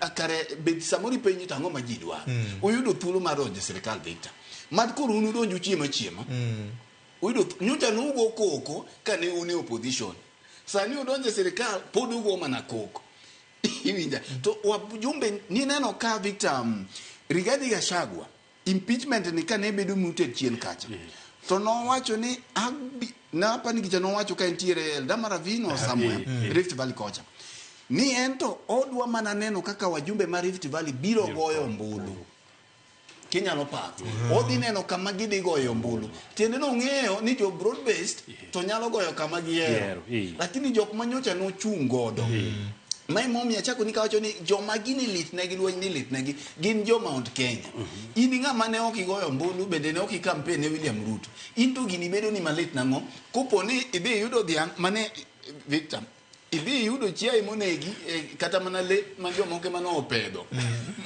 modi okelo kendo chako mi bam ni chaki neno king'ur ni bam man go ni bichad ni mabe poti a Victor kisedo je ot moro mi riembo miyo mai odno jawanya ok ber ng'ama yiero ino kidhi ketho od ng'ato kendo chaki rama ni mama no nyaka dhi kopo no ng'weny matin minyalo cham ti cham mos ti chiema eka bende koro dendi bedo mana maleny to bang'e koro idhi lombo jogi te to kidhi donje lweny mok mari to laki dhi tur machieng' midwa ni mondi kechi tudo ka laki nosetimo ang'o nosetur chon nosebedo madik chon wach mage mokalo nitie ng'ato nopenjo moro kaendi ni to dibed ni William Ruto nothuo jo Central giri gi jibedi noketo weche mag kahawa e lwete gi weche mag chai gi weche mag chak gi weche mag kedo gi kong'o yani emomiyo wacho ni William Baperach nikech kodwa dhi Mount Kenya kari ji oseketho nyinge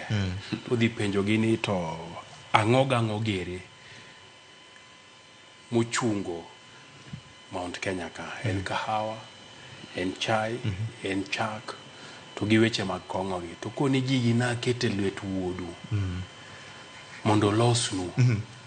To an kase miye tich ni mondo tinu nikech ang'eyo ni magi ma important nu. Bende notimo. Koro thuwe gi jopiny. Obro penjo mayot malich. Bende notimo.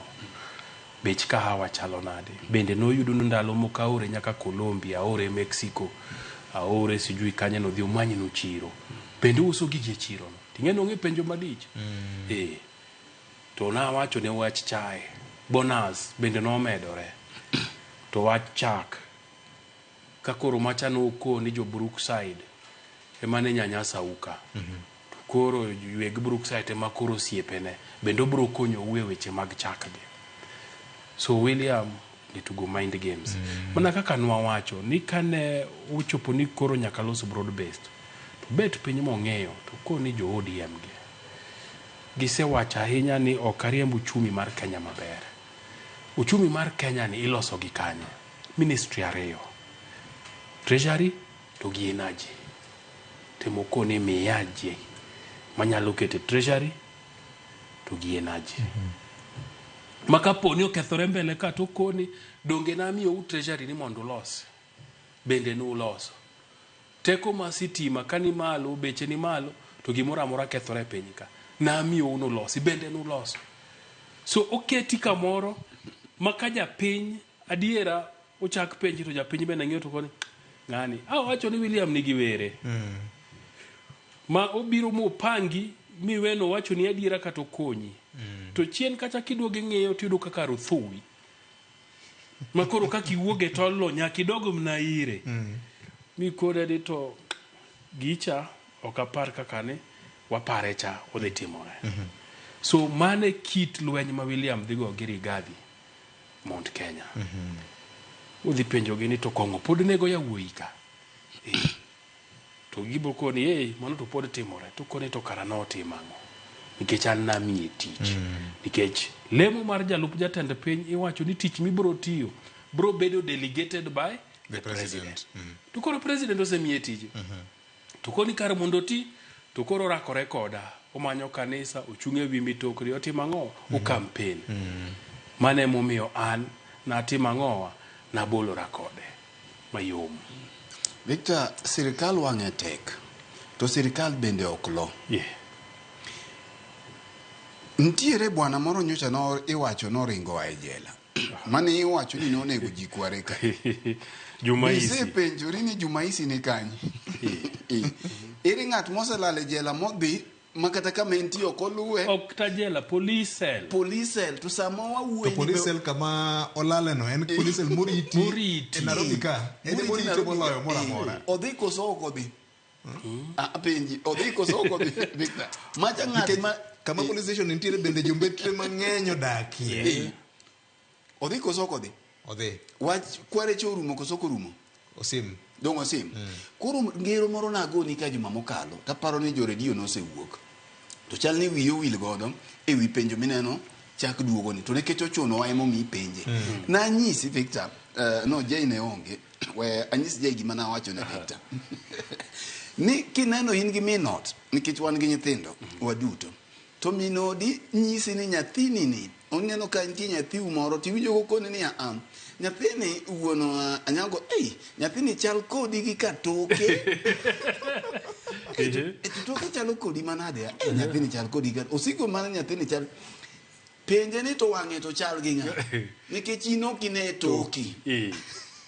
Iwinya inokine toki. Koro sama William Ruto nyiso Rigathi Gachagua ni en nomiye weche mag chai gi kahawa ka. Mano mana tok wach. Chunye to komiye. Koro mache gima kizungu wacho ni poisoned chalice manomiye mondo dhi ochuore go kende. Mondo giko penje ni namiyi kahawa to dhi otimang'o? Odhi otami. To gima mondo ing'e ni William Ruto mana kaka iwinjo jay wache. Rigathi Gachagua poko somo William. Raila munge William. William da perach. Da perach malich. To da pe bende en da pamien. Ingeni en ja Nandi. Nandi podjok mulungo ni community warriors ja. Da perach. To malichi moloyo. Yo ka koita lelo. Kata mana wajumbe mine no pod ni Rigathi Gachagua ge. Mine no matin go. Wajumbe go pod ni kode manasani ne kech samoro ntiere kaka ncha no keto gi bangi. To ang'eyo ni wajumbe gi kinde duto ni mujumbe ng'iyo ga gima biro ne. Mujumbe ng'iyo gima konye. Emo mine no seche moko ikawo gi karombe tidhuogi to kose chwad gi kakoro bill dhi e parliament kacha to wach no orumo. Koro kodhiyo gi ke parliament kacha to dhi bedo number 1 odhi bedo tuk pesa. Yes. Odhi bedo tuk region. Mami impeachment motion ni kokel to Rigathi Gachagua orumo. Nikech ni neno ka nose kaw around 48 ma ose pangi e tok Kindiki. Approachel gaboro in fact. Gin 68 mane tok Kindiki. Mag broad based gi podo kiwe. To ponono ineno William Ruto Victor Bisego kwano ni kor William Ruto ni Kisumo kacha en gi Raila en gi Mudavadi en gi Joho onyono kucho. Kwano no dibedo matek ne Rigathi Gachagua. Emomiyo Rigathi Gachagua makosa maduong' motimo monde no the most to biro golo koke bang'e. Eko ng'eyo ni to osiepne en ng'at mane mosiepne maril to gi ng'at mane ma ok osiepne. Erokamano. Japuonjre widi wacho kamano. Now we are with Ruto. Lwenj Ruto and Lwenjwa. If we have to benefit from the government must be stable. Which candidate does ODM have for 2027? Sama mwalimu mosna mwalima mwalimu ka mos je ibonyo ajono se budho ni gameng ne mwalimu ne chachwa moro pod pend none gwa madho kode to nere ni tindo ja ground adwa penjo mwalimu ni ko acho ni now we are with Ruto dongo ja UDA koro ne ndalo moko ja UDA mok ni gi Ruto en onyalo comment mwalimu kan comment and approve to gi regi to ja UDA oko ja ODM so gima mwalimu wacho ni now we are with Ruto na benda penje when did he stop being with Ruto kaka ja UDA then wapenje mara areyo ni candidate mane mar ODM en nga mose kone ni Raila Odinga ok bichung 2027 you see angomi osengado ne Raila bura angomi osengado ne ODM bura ni gionge candidate kwani ODM party ka ongeji mwalimu ohore eno ja UDA madhapge gigore agoya amana ngwe namba penje mara ngwen chien ka mwalimu odo widi mosiepna gine jok manyocha wacho ne jini wadonjure sirikal koro Raila biro gi jogi magi donje sirikal gi wigi nyaka gi woche advice monego med injili monego med yalo en kaka joluo nyalo medo donje sirikal mondo sama koro luasi berie ni to nego bene gin kane gisedonjo gi yudo wa med yudo joluo mang'eny nikech we waparne na chiel kum gimo mineno jo Mount Kenya bita ni jogi onge mit sirikal Victor sirikal ber makato ng'uny ni mana bathe matin sirikal ber koro miyo gimo nego beni koro sane oriwre gi jo ODM ka nikech koro giduto gin jo sirikal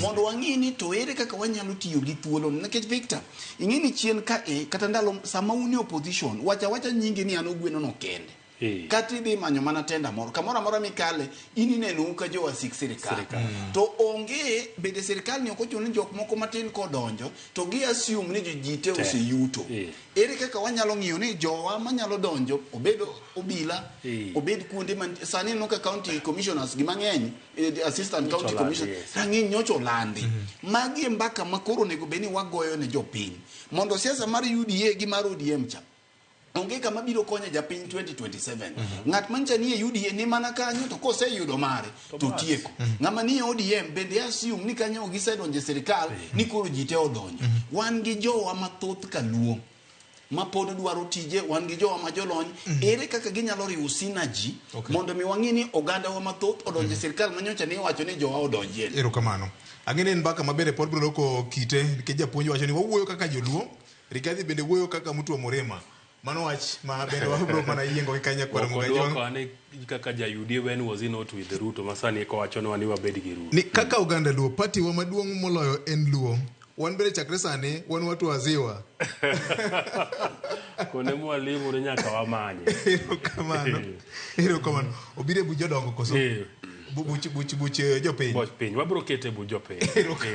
Wabro kete joma. Erokamano ahinya. Nyakwar Mgajwang' wabro weyo weche mag gode ma Kenya mamukore kanyakla kod rig ji makoro neno ka gimomoyo bando e laro kendo gwen koro somo. Wadhi nyaka agulu mar CDF ma bende tinende Nyakwar Mgajwang' do kokalo kuom jong'ad buche dek ne oyango ni en tok chik kendo owach ni rumbe onego bed tarik 30 dwe mar auchiel higa mar 2026. Tiende nang'o?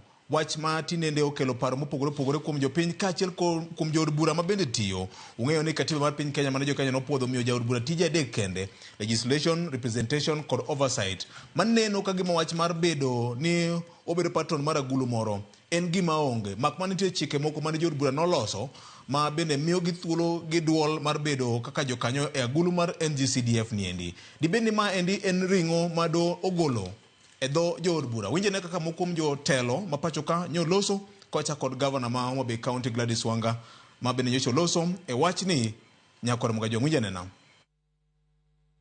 I'd like to say that it's not a loss to MPs. It's a loss to the millions of Kenyans who benefit from this kitty through bursaries, through development of our schools. And you know very well that this is the fund, in addition to the devolved funds, that takes money to all corners of this country without discrimination. And I know some people are saying that all this money should be put together and brought through the counties. And that would be perfect and wonderful. But the reality as we know it, the sad truth, is that the functions being performed by the CDF are not devolved functions. Therefore, in the event that there's no CDF, this money will revert to the national coffers. And in the national coffers, the monies will then be distributed in a discretionary manner, depending on who kneels the lowest or who is a shareholder and who is not a shareholder. So I hope that the National Assembly will and the Parliament will appeal, and I do hope that we can build structures and where we have reached, and ultimately when our democracy is fully mature, then we will have only single devolved funds. But as we grow, I think it is important to carry along some of these foundational issues. Mana kamano wabinje na jopiny ariyo adek moko ka bende nyolose wach nikech ma en wach ma bende mulo ngimagi mokalo. Seche ma CDF no gol, jogo mok nyal dhi yudo kony nade, to CDF no nyalo konyo nyathi moro mok nyal ma samoro timo penj ten nyathi mariek tiyudo kaka imanyo CDF no to dhi skul. Koro akwayo jotelo kaka MPs manga ma CDF ni e lwetgi mondo ng'i kaka nyalo wacho wachno motegno, wachno kik gol. CDF mar MP mano pesa makonyo oganda kendo konyo oganda maber ahinya matie Kenya. Ma wano kwayo mondo CDF no orum. Gini ok en mar MPs. Kauru wach mar CDF goluru oko kuom MPs. Gini nye en marwa kaka jonyuol manye gini nye konyowa nyithindo. MPs nye gina ngas mwakadho kuomgi mondo be gindusnwa pesa no matin mondo mi nyithindwa osom. Wano kwaneka en big blow to the MPs, but en big blow ne jopiny.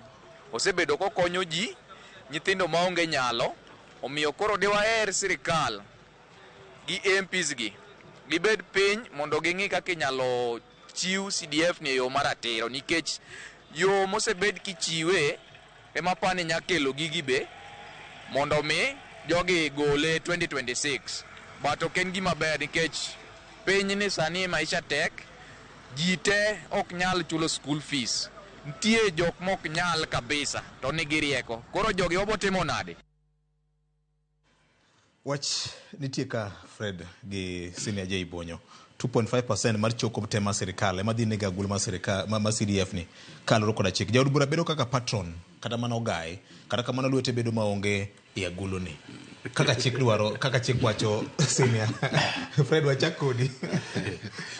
Victor, jopinyi wago wach mar basari ahinya. Manena na a small fraction of the component ma CDF timo.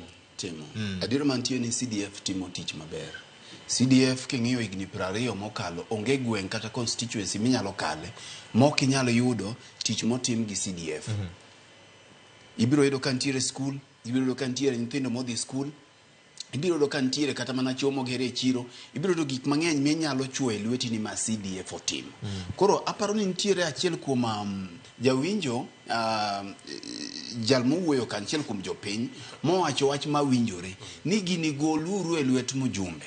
to wakwongo wang'iyo ni ang'o mane doho wacho. Doho ng'iyo katiba, doho ng'iyo role mar mujumbe. Mae kama koro gini ne moke. To it is not the first time. 2020 doho noloso magi wacho ni CDF kaluwore gi chik mare en unconstitutional. Mano ne ok obedo challenge nyaka sani. Bang'e gibiro gichak gi Revised Act ma 2015 cha 2023 mano last year. Mak mana ni kata bang' ka gikete kamacha to wajumbe nodhi olose e yo ma ok gigolo tipo gi e CDF. Koro tipo gi modong' e CDF cha ema pod chieno CDF. Tipo gi ni nyaka gol nikech Victor katiba wacho ni tij mujumbe gin tije adi madongo. Representation. Kanyo onge kama development owachie. Mar ariyo en legislation. Dhi loso chike. Kogi kar loso chike kae ni bendi yudo ka chike ma gikelo yudo ka samoro gin chike machak dhi gi kiedo gwenyore. Koro maino margi ok gidhi giketo mathoth. Mogik en gima owacho ni oversight. Oversight kae ma koro gige oversight a national government. Kata CDF bende gi oversight over. Kakitiyo kode. Yes, kakitiyo kode. To mani ng'eni CDF nigi board mare, nigi duol mare. Koro nego bed ni ikelo negi Auditor General's report. Mowuok gi kaka CDF. Mak mana ni kinde duto king'iyo tibiro yudo ka gima temo inyo jopiny ka ng'iyo to gineno mibadhi motenore gi gini. But kata gitim nang'o wajumbe tim to bora ni tipo gi pod nitiere CDF ni. Wajumbe gima koro nyaka gitim ne ging'i kaka ginyalo loko chik kaka ne giloke ni mondo giwe CDF obed independent. Nekech Victor ing'eyo ni katiba gimomiyo do ne wacho ni CDF en unconstitutional kaka entiere ni. Katiba ong'eyo mana devolve function mar counties to gi national government. To CDF ne operate kagima ntiere another third devolve units main constituency level. Katiba ng'iyo constituency level e yo mar representation. Okong'iye e yo mar development. Monego beni bedo implemented ka. Koro mae momiyo MPs nyaka dog back to the drawing board. Mondo ging'i ni kaka jopiny wacho. Ere kaka CDF ni nyalo dhi mbele kata ka nyinge miloko. Kowuok e wach mar constituency ni. Nikech constituency king'iyo ting'iyo gima dhi mbele gi representation, dhi mbele gi oversight ni. Mogik Victor, ing'eyo ni ntiere achiel kuom gik mamoko masamoro role ma wajumbe paro ni gin godo to gionge godo. Ma ng'ato koneno ka mjumbe oyiere to mjumbe kuong ng'iyo kako nyalo enrich himself, kako nyalo loso mwandu. Mae kato doko ni CDF no nigi yom ge moko kunde minyalo din. Nikech ing'iyo ni wacho ni wajumbe tiyo kode kuom campaign. Mako ng'iyo area moro masamoro nja koyude ombulu maber. To kanyo koro kotere CDF maber. Iyuak bende ne jo black mantiere e diere ka. Masa moro yudo ka mjumbe oloso kambine gimomiyo tipo gi cha pod chieno CDF. Mandara michiwo mondo pa. To king'iyo process momi godo ng'at mapayo ndarani. Ibiro yudo ka obedo flawed. Laws kata chike madwarore mag procurement okolum. King'iyo weche mag bursaries Victor nikech gini en gima ok wanyal yie mondo CDF odhi. Afadhali wayie mbunge modhi. Nikech jopiny oyie mbunge mowegi ogol lwete gini omed golo lwete. Nikech Victor iwacho ni mbunge en mana patron lakini ok kamane kaka timore. Wan gi fund manager ma neno ka gima ene mo manage fund no. Kendo ne bobedo accountable to accounting bodies machalo Auditor General gini. Yes. Mano kako nego bedi ni timore. To kigomba ka gija pinye ground Victor. Tibiro yudo ni ntiere loopholes moko masamoro pod no dong. Nikech ingeni kata mana EACC no golo directive moro.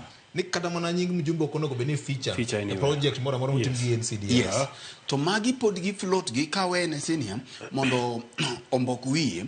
Magi pod gi float gi koro yuaruok mane kind do nikech ingeni do ok many do en japek do ok dhi many cases kuom jopiny do gini kelo negi cases gini tero negi atera koro ng'ato neno ka ntiere yom ma jomoko yuak godo. Victor samo wuoyi nitie nyithindo mang'eny mane skul neke CDF ntiere nyithindo ma ka ok ne CDF dine ni oko e seche ma owuoye ni bende ntiere jogo ma samoro pok onwang'o CDF ni to nyithindgi pok oyudo tiyudo ka samoro nyithind jomoko moke motimo ang'o ema yudo gini. Koro mae momiyo chik ni nyaka dug range nikech adier mantiere ni thoth wajumbe osekonyo jopiny gi CDF lakini gin bende gikonyore godo gikonyore ge yo campaign to gin be gikonyore gi CDF ni e yor mibadhi mantiere. Koro ere kaka inyalo jack CDF ni mondo gol e lwet mjumbe mondo japiny mane konyore nikech onge guarantee mana kaka gavana Wanga wacho. County government bende nigo omenda gi magin bende ntiere kaka girocho gigo auditor general ko biro mibadhi mantiere. Onge guarantee ne omenda ne ka ok ochiwe ne jopiny CDF ni to koro national government dhi kele. Afadhali chata ka no gik ni nyaka chame to chame ground kucho pesa obedi ne japiny kucho to kony kor gweng japiny onwang' kaka konyore godo. Koro chik ni nyaka chak range kendo. Erokamano. Senior wane kinde ma biro kelo baka biro bedo mochwakore ahinya nikech katiba oyango gimoro miluongo ni doctrine mar separation of power. Migao ka migao nigi tije, legislative arm nigi tije, ma administration mar pesa ok onego bed ni gibedo kanyo kata matin. VOJ higa mar 2010 tok ka osekal katiba masani watiyo godo ni natiyo Nation newspapers, Daily Nation to assignment moro no miya natim gi mana en jatenda Nyasaye oket chunye kama okwe Washington Onyanga Kumu mar ng'eyo ni to ka devolution obiro to CDF bro bedo kanye. Namanyo engineer Muriuki Karue ma iwacho ni ene brains behind CDF kendo anyalo paro na bedo kode e ofise moro ne nitie estate moro nitiere Ngong Road ka Mwadhi mwabet, I think nwabet kode almost 4 hours kogo na mbaka gimomiyo no chako paro mar CDF ne.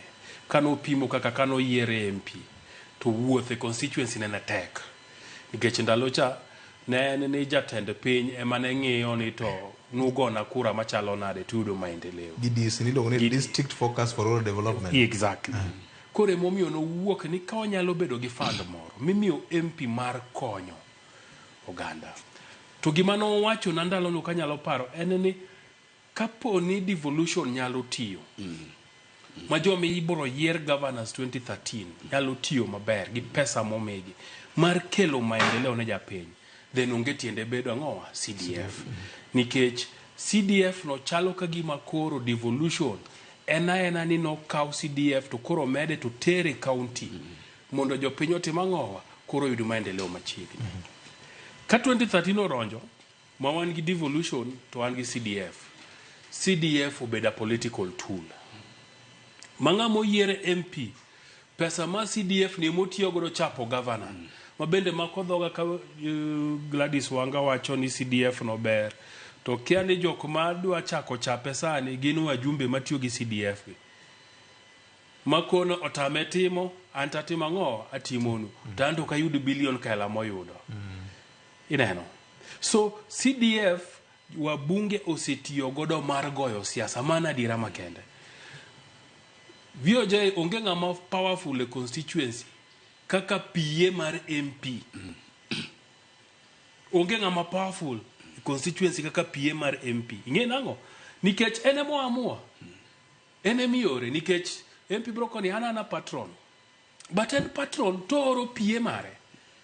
Toko ni Engwe kacha no gimi akura.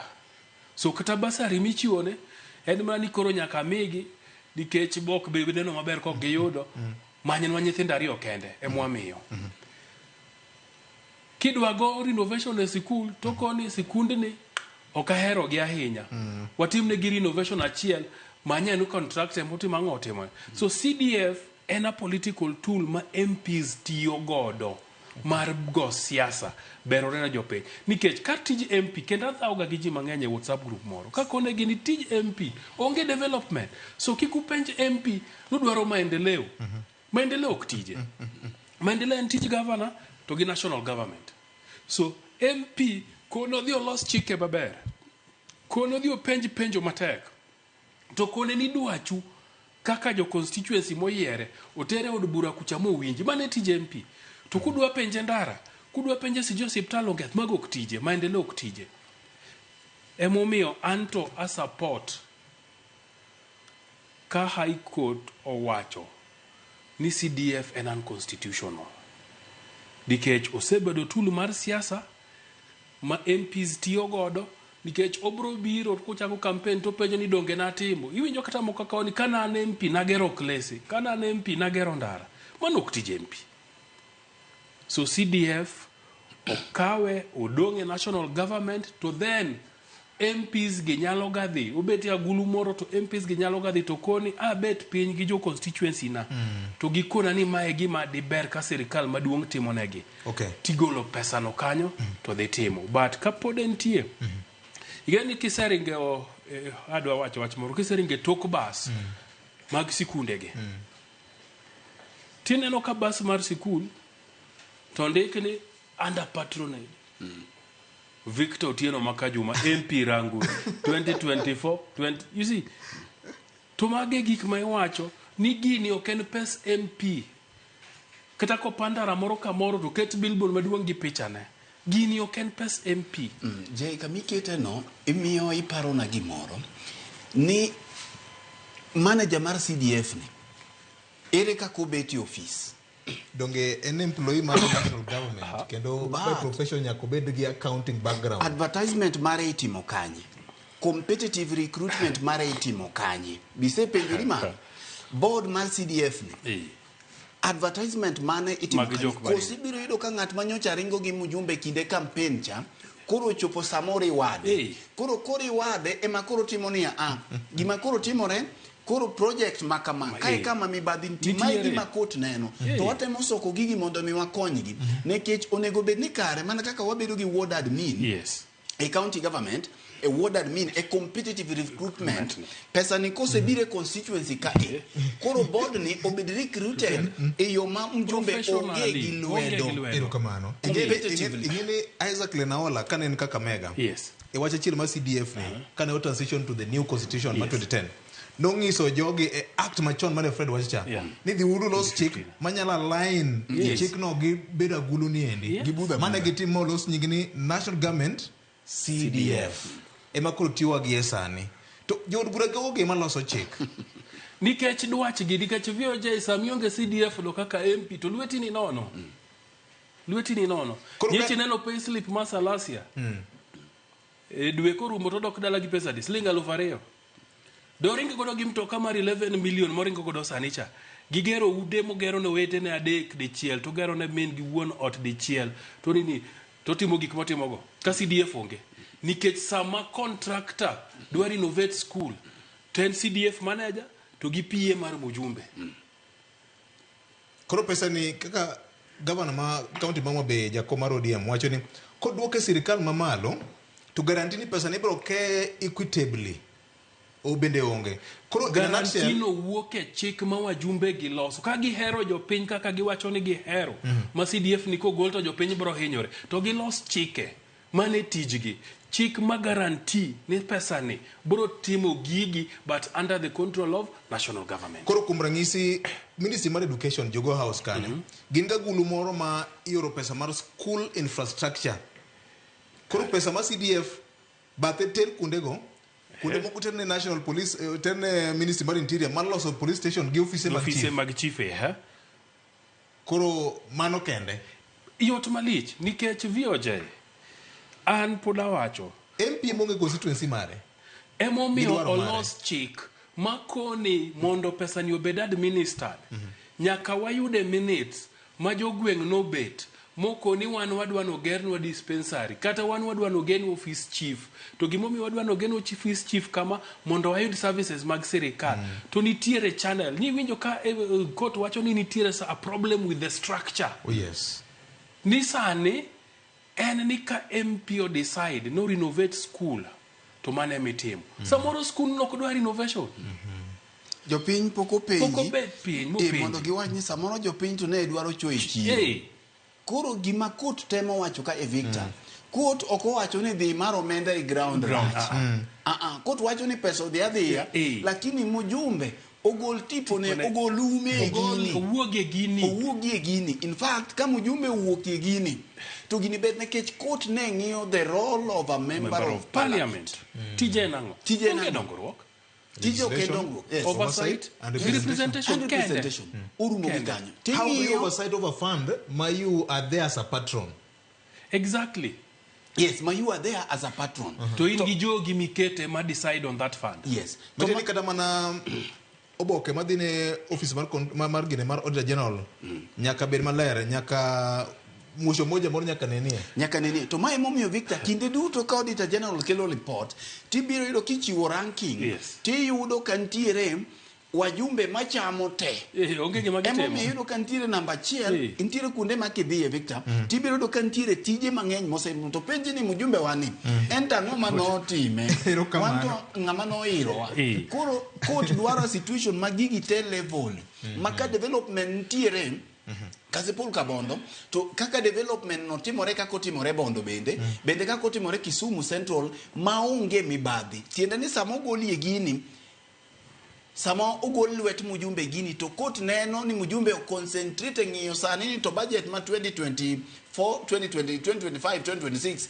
idhi timna di mondo kijende ka kikchak dogi e ndara ka giwacho jenzi ka kikchak dogi e ndara nikech wajumbe o concentrate mathoth e kaka ginyalo influence nekech Victor inyalo paro ndalo machon mane ka no yier mujumbe to lal Nairobi okchak nene gigol wen olal okchak nene nekech oluor gimo nyalo wuotho godo wang'ni onge pogo chege no to en piny lich en nyasi the face behind pogo check behind pogo check koro Victor kineno ka dhano ng'eny kendo dhano biro ne chegno kamano nyisi ni gini konyo jopiny gini en gima ber koro bed aligned gi chik mantiere kaka katiba dware kaka chik dware kaito gini koro menda ni an gi pacha wuon kaka nene pesa ni okonego dogi pesa ni obi mak mana ni mjumbe golie ume chairman gi jok matayo gini gibed ni gidonje board ni e committee ni competitively maka ng'ato okotiyo maber to jopiny nyalo wacho ni in nyithindie mane imiyo CDF mang'eny gi basari mang'eny wuogoko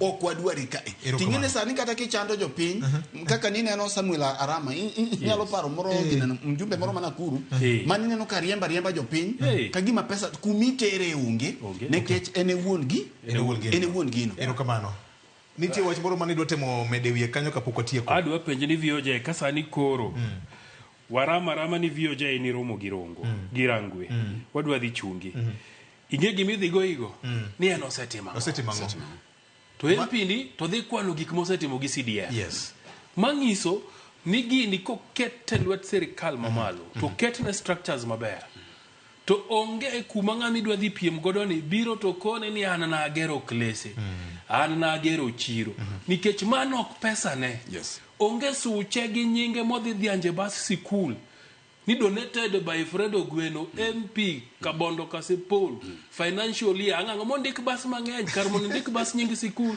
tindiknwa moto elimu ni bora knowledge for service dichiel to room gik mang'eny midwa ndike historia mag MP gi okwadwa koro kidhi e bank kano pesa ni e bank okonego beni gone bank tani ero kama nanya kuom 100 pesa kidhi timo withdrawal okonego beni gone ero kama nikech en pesa jopiny so gik ma anawacho kechangeni bang ma to lweny gi kite en ni CDF ber lakini lwet jok ma entie ginongoke oduoke national government to jo MPs gi olosa ng'owa chike dibidi ma pesa ni kawatieko ainya jod bura moko ma bende samoro en wuone bunge nen mana chieng mano chamo muma gindiko nyinge samodonjo okolog gencha ma samoro kata mana king'io Hansard mar bunge ne jomoko kuom gine pok onge kata mana motion under their name any bill under their name koro CDF ne makonyogi nikech gin e weche mag oversight gi representation gi legislation mana juma mokalo ka Oscar Sudi nyogolo documentary ni gik mosetimo Kapsaret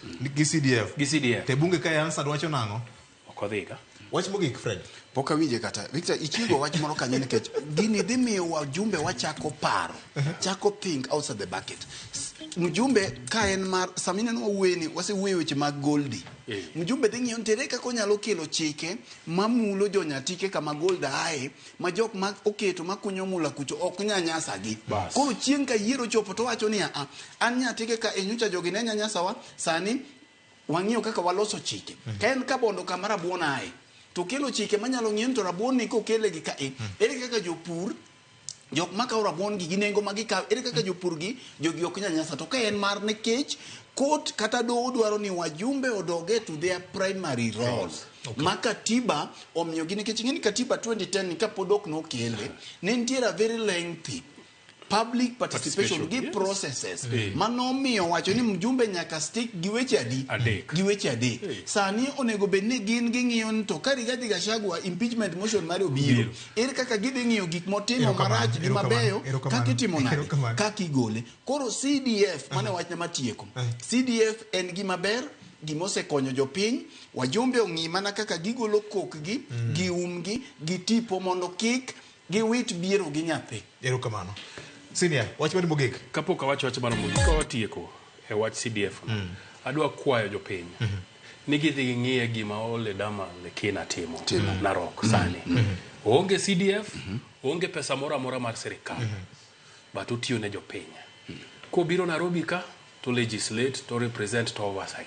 To ka ene ground, sani ochako gimoro miluongo ni Ma Women Cooperative Union. Yes. Mar chak. Di pesa ne uwuon gosiepene. Mage gik ma wajumbe nego beni iseloso network ni. Mimanyo kaka dik uplift oganda. Japiny dwaro gik mang'eny, gik moko adek. Japiny dwaro thieth maber, nikech sama in uthiedhi mangima ni ber, tinyalo loso mwandu. Japiny dwaro sikul. Sami somo wi yaore inyalo network go oganda mang'eny tinyalo konyori. Mar adek, japiny dwaro gik miluongo ni economic empowerment, magole dhier. Mage gik moko adek. Minyalo timo. Katieko dwaro ledhi. Adwa loso gi jorarieda. Nyi winjo nyoro kanyo neg jatendruoth. Osiepna kendo osiepna Washington Akumu to osiep CPM bade Onyango Magomba. Kona ni sani koro rarieda dhi marach. Okona ni driver mar engineer Gumbo nyocho tong bade. Assistant chief bende nyone gi member. Jaduong' moro bende nyone gi member kanyo. Ma bende no assistant chief ni nwa report kawacho. To gi former assistant chief moro yo ma bende nyicho koni nyicha puothe jomoko nini okona na kwae jorarieda mondo gihore ibedie jogo marito chik timbe maricho gi mondo jorarieda we ok ber erokamano ahinya. Wach malit mokalo Nyakorongo Jwang watieko mbakoro mobiro bang' kinde mano kende kod Cleophas ung'eyo ni katiba mana jo Kenya nopodho mwaka mar 2010 kendo gimiluongo ni Doctrine of Separation of Power.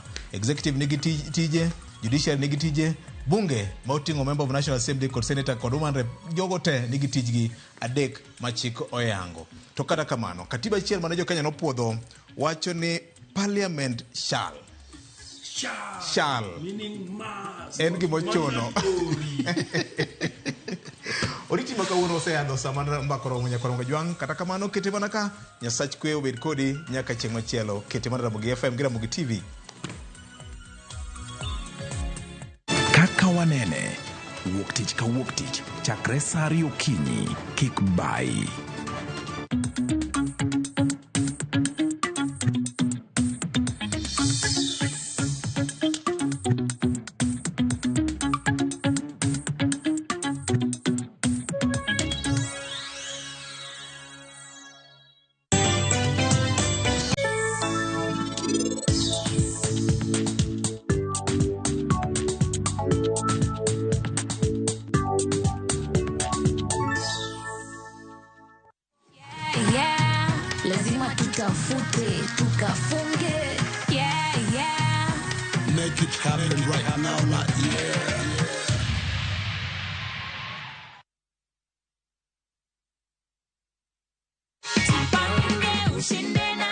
Naweza sema ni Mungu. Ni Mungu, si ndio? Ni mkulima. Ninajua itanisaidia sana. Ndio hii cheki yako, angalia amount uhakikishe ni hiyo. Ndio ile pale. Na hii atuambiangi watu ni nini ndio iko ndani. Inaitwa the Jipange Goodie Bag. Nashukuru Jipange na vyo sasa. Kila mtu anaweza jaribu.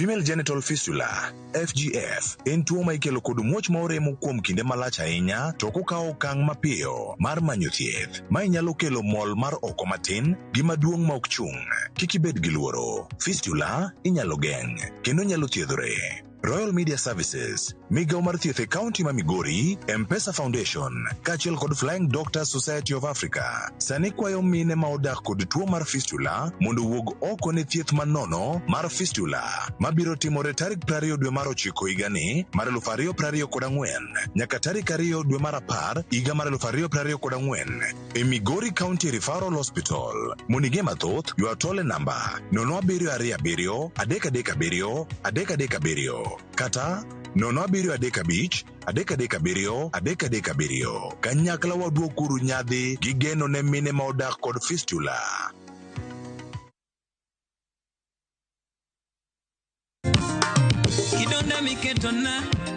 Kidonda miketona ne weche ragi Rama nyagini rama Nyathina gini rama Yabe nyiri gini rama weketa gitingone Ang'o moloko pachi me nyagiera aworo Ang'o moloko pachi me nyagiera. To get Susumila as your skiza team, dial *812 *784#. Ramogi TV eod jothune duto.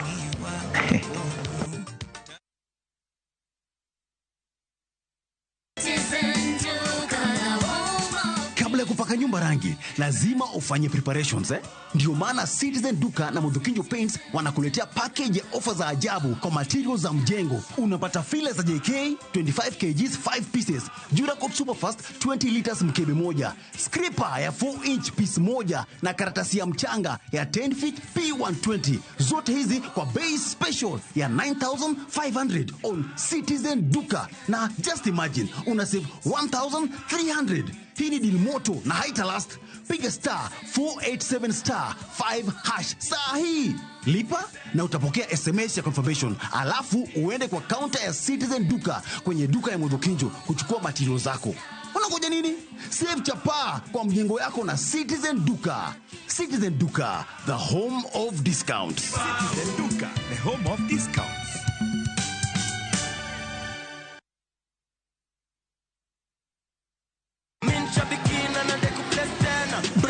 Huu mwezi usiache life kuweke kwa kona. Kama hivi shabiki.com tukupeleke na rada Boost account yako na 3 million in cash prizes on Shabiki Aviator. Kaza ndege yako to the highest multiplier, shinda 50,000 kila siku, halafu grand prize ya 350,000 Kenya shillings kila wiki. Runway iko so clear. Usiache pesa ikupite. Jiomoshe na Shabiki Aviator. Shinda 3 million in cash prizes. Not for persons under the age of 18. Authorized and regulated by BCLB license number 428.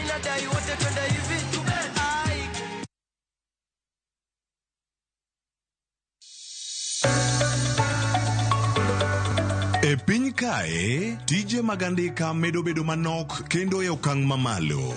Dhano koro manyo yore manyien mag tiyo gi nyalo magin godo mondo giyud omenda maginyalo konyore godo e ngimagi mapile. Riwri kodwa e chenro mar poko pogore ka waluwo sigana mamulo chunji mopogore. Inspiration, mostly I watch movie. The other one, anongo inspiration, kuma daki in slum. Kaka giloko nyak makende magin godo to bedo ohala makelo negi pesa kendo ting'o ngimagi malo. Inyalo tiye kambi, iwuoni tiyo matek to msara en mana macha. Poko pogore Tich Ang'wen ka Tich Ang'wen, saa 2:30 okinyi, mana e Ramogi TV. Kik bai.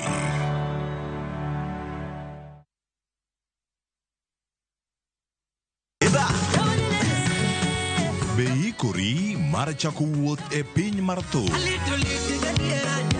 Thumbe mane oloko tieng' mang'eny. Fwenyo sigendni,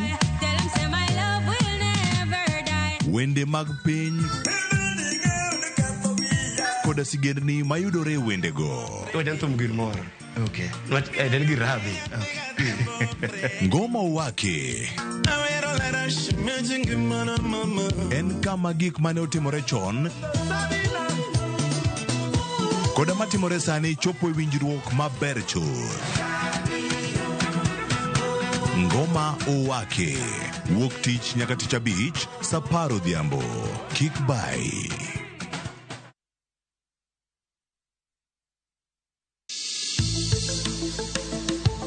Ngimawa en gima duong' moloyo. Onego bed ni wang'eyo kaka wadak, korka chiemo, exercise, nindo maber. Wakelo ni achiel kachiel lakteche man gi lony mar arieya e weche ngima dhano. Kik wa discriminate ne joma nigi ndulume to tikwa pandgi. Ng'eyo en teko. To kodok korka ngima mar del, bedo gi ng'eyo nyalo kelo lokruok maduong'. Wawacho ni kendo Ruth pile ni e penj laktar kaindi. Chiemo watiyo godo mondo wageng' tuoche. Wabiro wuoyo gi ji e yo mabiro mulo chunyi kendo miyo pachi yawre. Obwongo gi del gin ga gigo motimre nade? Moriwore. Koro gimipidho obwongo mari luwore gi gino mipidho dendi. Riwri kod Ruth Otieno e penj laktar. Wuok tich nyaka tich abich saa 12 odhiambo mane Ramogi TV. Penj laktar. Ngima en mwandu.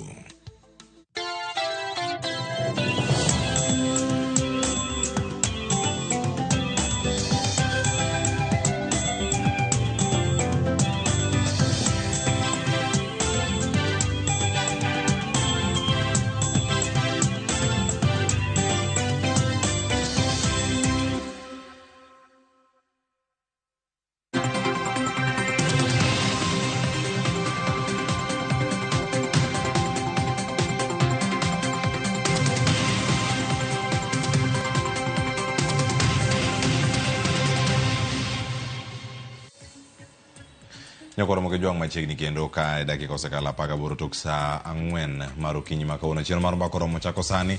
Gima wada penjo ka en twak mabende osebedo godo e kinde mokalo. Jo kaka waneno mule matin. To koro sani wadani mondo wadonje iye. Mondo mi wamedane kole. Penjo maduong' mwapenjo sani en ni ng'ama lao Gachagua. Ng'ama lao jalup jatend piny Kenya Rigathi Gachagua nyaka sani. Ng'ama dhiro wechegi mondo mi paro mar theche oko e apisi odonji kata mondo bedi mbaka ne wakago kenda in bende ruaki ka indiknwa nyaka sani kochakre sani nyaka giko mar chenro kama dhi bedo kae kod welo mabende kinde machuok adhi kone gin to gin welo mage mantie godo okinyi ma kawuono ka iturikodo e mbui adhiro te mag Ramogi TV 236 mana SMS line wa e mbui mag Ramogi TV en Ramogi TV Facebook Ramogi TV Kenya YouTube Ramogi TV KE e mbui mara Twitter kata X ka abido kata e chenro kinyi makawuono nyinga Cleophas Luoch jakisumo kanya kwaro mokio nyaka Tisango arwaki ni machiegni to kawuono antie ka kod welo ariyo achiel en jakom mar UDA e county ma Homa Bay Kennedy Obuya oyawre kendo machiegni Ramogi TV erokamano ahinya wuod Nyasango yie na mose jowinjo magwa ni misawauru. Erokamano nyaka mle thuolo bende machopo Ramogi TV kama chielo wantie gi Newton Ogara nyako Ramogi Juang mabende nja siasa e dun bura mara ODM machiegni. Erokamano Cleophas and wamoso jo Kanyanam no yawre uru. Orwako wetwak makawuono. Erokamano ahinya kapok awinjo kata gima dhi mbele kanyo gima nowacho odiochieng' manyoro penjo mantie sani ng'ama lao Gachagua mane gima wada chako go kar kae ng'ama nige paro ni mano mar gole apis achako kodi kaka jachama mar Gachagua mabende itelo ne kaunti ma Homa Bay Kennedy Obuya. Erokamano ahinya. Wan kaka jochama wakia ng'ama lao Gachagua. Wawinjo mana statements mage to gi josiasa motene ka ywak en mani wan gi buok ni to en kaka jalup ker nitiere mechanisms gi avenues mag internal conflict resolutions ka nitiere gi gimoro moneno ni ajara moro achaya moro kata kweda moro ni samoro itimo ne i chama kata i sirikal. Chama gi sirikal opogore gin independent and interdependent. Kuonde ariyo gite nitiere gi migawo mochung' ne kelo kwe kod thek. To as I stand unproperly informed ni ei chama pok neko bet piny ma oyudo kata barua mar ywak ni nitiere akweda mora mora mikwedo godo jalup ker ei chama kendo unproperly informed ni nitiere kopogore gi gik manene e mtandao to gi manene wang' jowi gima winje radio jalup ker pok ooro kwayo moro amora mondo mi oket ywak ma en go ka mondo ng'i kaka gin gik minyalo kete migepe ma iye mondo mi losgi mondo mi kwe obedi. Mano miyo arid malis e gigo duto arid malis. Aya, Newton. Ilawe koso ng'ato nyabedo ni ringa to wuoyo ni lawe to ok lawe. En ang'o matimore sani? Gima nyalo wacho ni Gachagua chielore gi Moi kende. Kaduoki chien sama ne jo UDA olandre ni giyudo telo mar tayo Kenya as ne duto koro president. Anan ja ODM. Ne wa reject gik ne gilandogo. To ne wamiyo gi time noneno kaka gitiyo. Gachagua nowacho noketo tegu moko State House mar Raila ok nyal donjo e State House kanyo. Mana winjo kotiyo gi wach moro e kanisa ni ka kilemo to un gi Raila kanyo to imiyo mana wang'i achiel to wang'i achiel yaw nikech Raila nyalo timo gimorach. Gachagua kancha wantiere gi chandruok mar GNC mancha koro kijende wuok dhi ndara kucho dwa impeach President Ruto. Kendo gima ne lando Kenya ka ne ni Ruto must go. Ka Ruto nogolo press statement kaka president mar pinywa ka. To Gachagua ochako ringo dhi Mombasa be chak golo press statement. Pok aneno gima chalo kamano in the whole world. Ka president osewuoyo to that is enough. Jalupne ok chak bed gi press conference a different of 30 minutes. Nie benti gimoro mowacho kuhusu gima timore. Kendo nogolo press conference ko wacho jomoko bende nyaka riembi e offices gi. To ker wuon to ng'iyo kumonego bende piny timo ang'o piny dhiye. Gachagua ema nochako wach moro ni en kodhi to winjo ground. Kijende moko nitie winjo ground. Winjo ground not turn to wang'o pinywa ka. Mochuno ker mar piny wacho no oyo gini ka koro tek kama to wanyalo wuoyo gi jo opposition mondo bed piny. Wang'i ni Kenya duong' moloyo individual. Ka jogo nitie nitie opposition we olung jo opposition obed kumoro achiel wabed gi broad based government. Mondo wang'in to agenda mage mane waketo nikech king'iyo sama ne jo ODM campaign mane wan jo Azimio to gi jo Kenya Kwanza mabe no lungu ni Kenya Kwisha. Gachagua nitie Kenya Kwisha wantiere Azimio. Sama ne wa campaign king'iyo agenda mag ODM manifesto mag Azimio chalre gi manifesto mag jo UDA. Koro wantie duto koro wantie broad based government. President Ruto poko wacho gi dhoge ni Gachagua ma jalupne chande. Ase watch ka president wuoyo se nyaka penje ni to company ni mane Gachagua koni company ing'e wachne ka nobedo kane iwuoji kar jot ne kacha. Noko ni Gachagua en ng'ama ng'ongo nitie gima nowacho motimo ang'o mung'eyo. Nya watch ka Gachagua bedo interviewed just 2 days ago. Ni penjen to chieng' mani golo press conference after president golo press conference bi nyalo lero nwa gima ni min chieng' cha gimi wacho ka wuono. To na winjo ko wacho rudely ni dogi dhi many clip no yawo mondo winji. Gima temo neno ka oken ni Gachagua do bedo impeached. Gachagua dwa kelo scenario moro ni jo ODM modonje sirikal mar Kenya Kwanza ketho Kenya Kwanza mane gin go gi plan. Aya.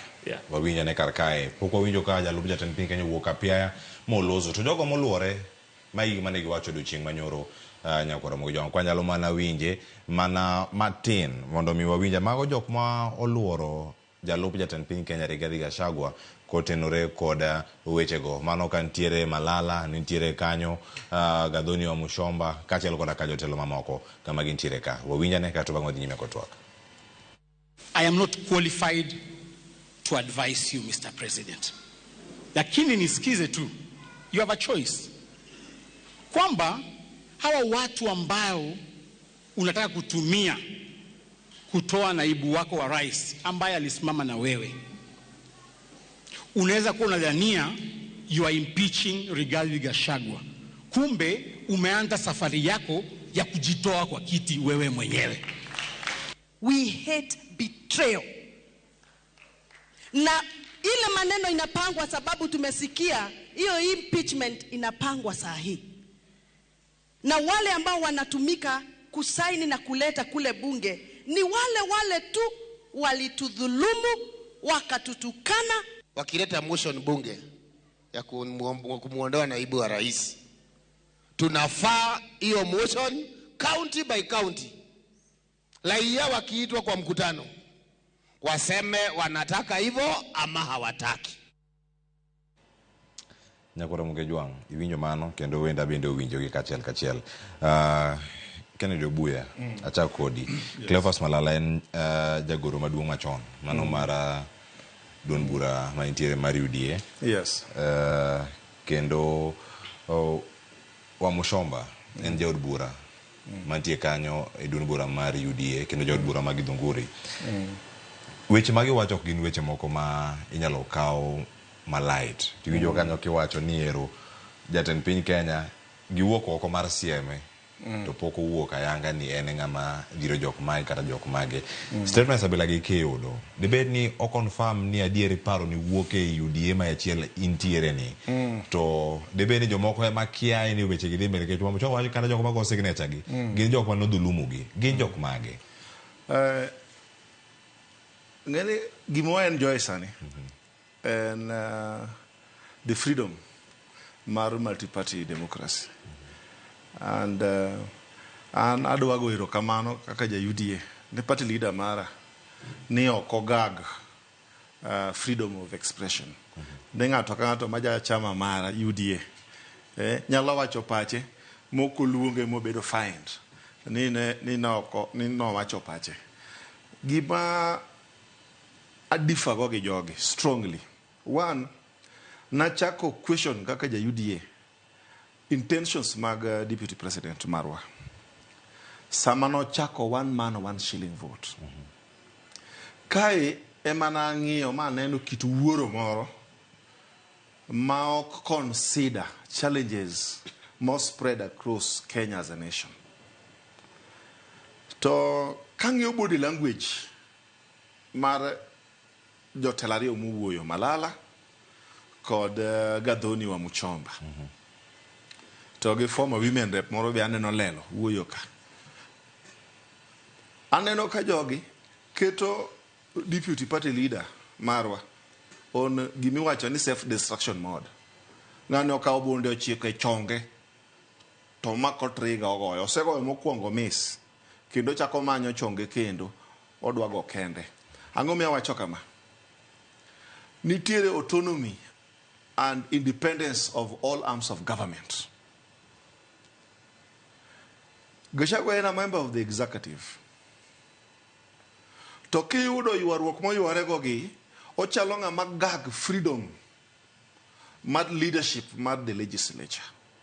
Nikech attacks mage te eno attack od bura.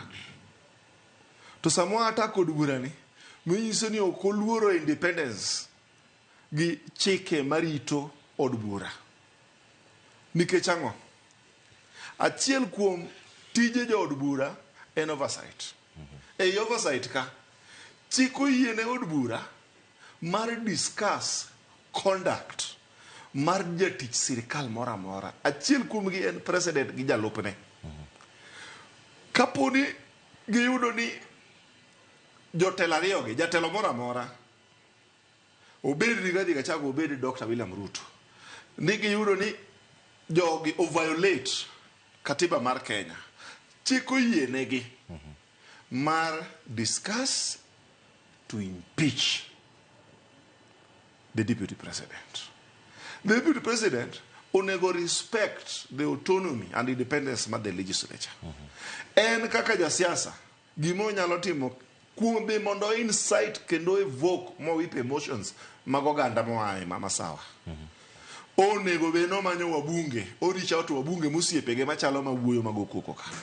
Nikech jopiny ka kaka an gi in wan waonge teko mare discuss mondo wavote no or yes impeachment mag Gachagua. To kaka duond bura mar UDA. Yes. Paro moro amora ntiere ponono mosewinjo mar romo mar twak ewi gik machalo kamagi koso mai wen mana jatend piny Kenya duogi.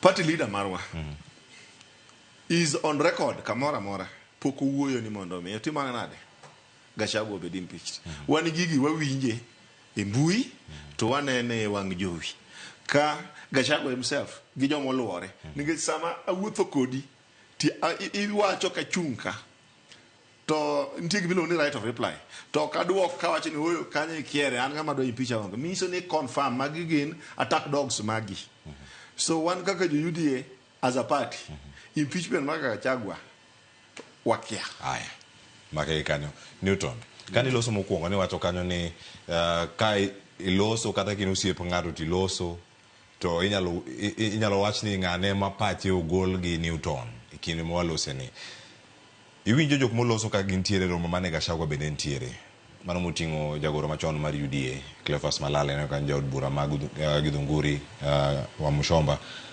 debeni mane pach Gachagua kama ntie koso mae scenario mopogore to paro magin go kanyo no debeni gi wacho gi Gachagua ok nya wacho nikech gin giloso gi Ruto direct to Ruto onge Kenya ka sana ero kamano Cleophas Gachagua ke en owuon osewacho ndo bedo impeached en owuon were gi joma wuoye loye en owuon osekoni an jogi dwa impeacha to Gachagua o reduce himself oduokore mubed akien bunge ma Mount Kenya ta Kenyan governor ok understand lemo mar Gachagua e party mar UDA because weche Gachagua wacho te wacho gi e mountain mlima sisi ni watu wa mlima poka winjo Gachagua wuok odhi Kisumu to wacho ndo bedo impeached poka winjo Gachagua kuwuok e ofise kato dhi kata e Nandi to wacho non feel ni jogi dwa impeache be poka no Gachagua ka wuotho kata e Masai ko wacho ne jothurwa an deputy president mar republic mar Kenya dwa bedo impeached Gachagua dwa mana ni mondo kaw attention mar jopiny oduoke siasa manye wasewuoke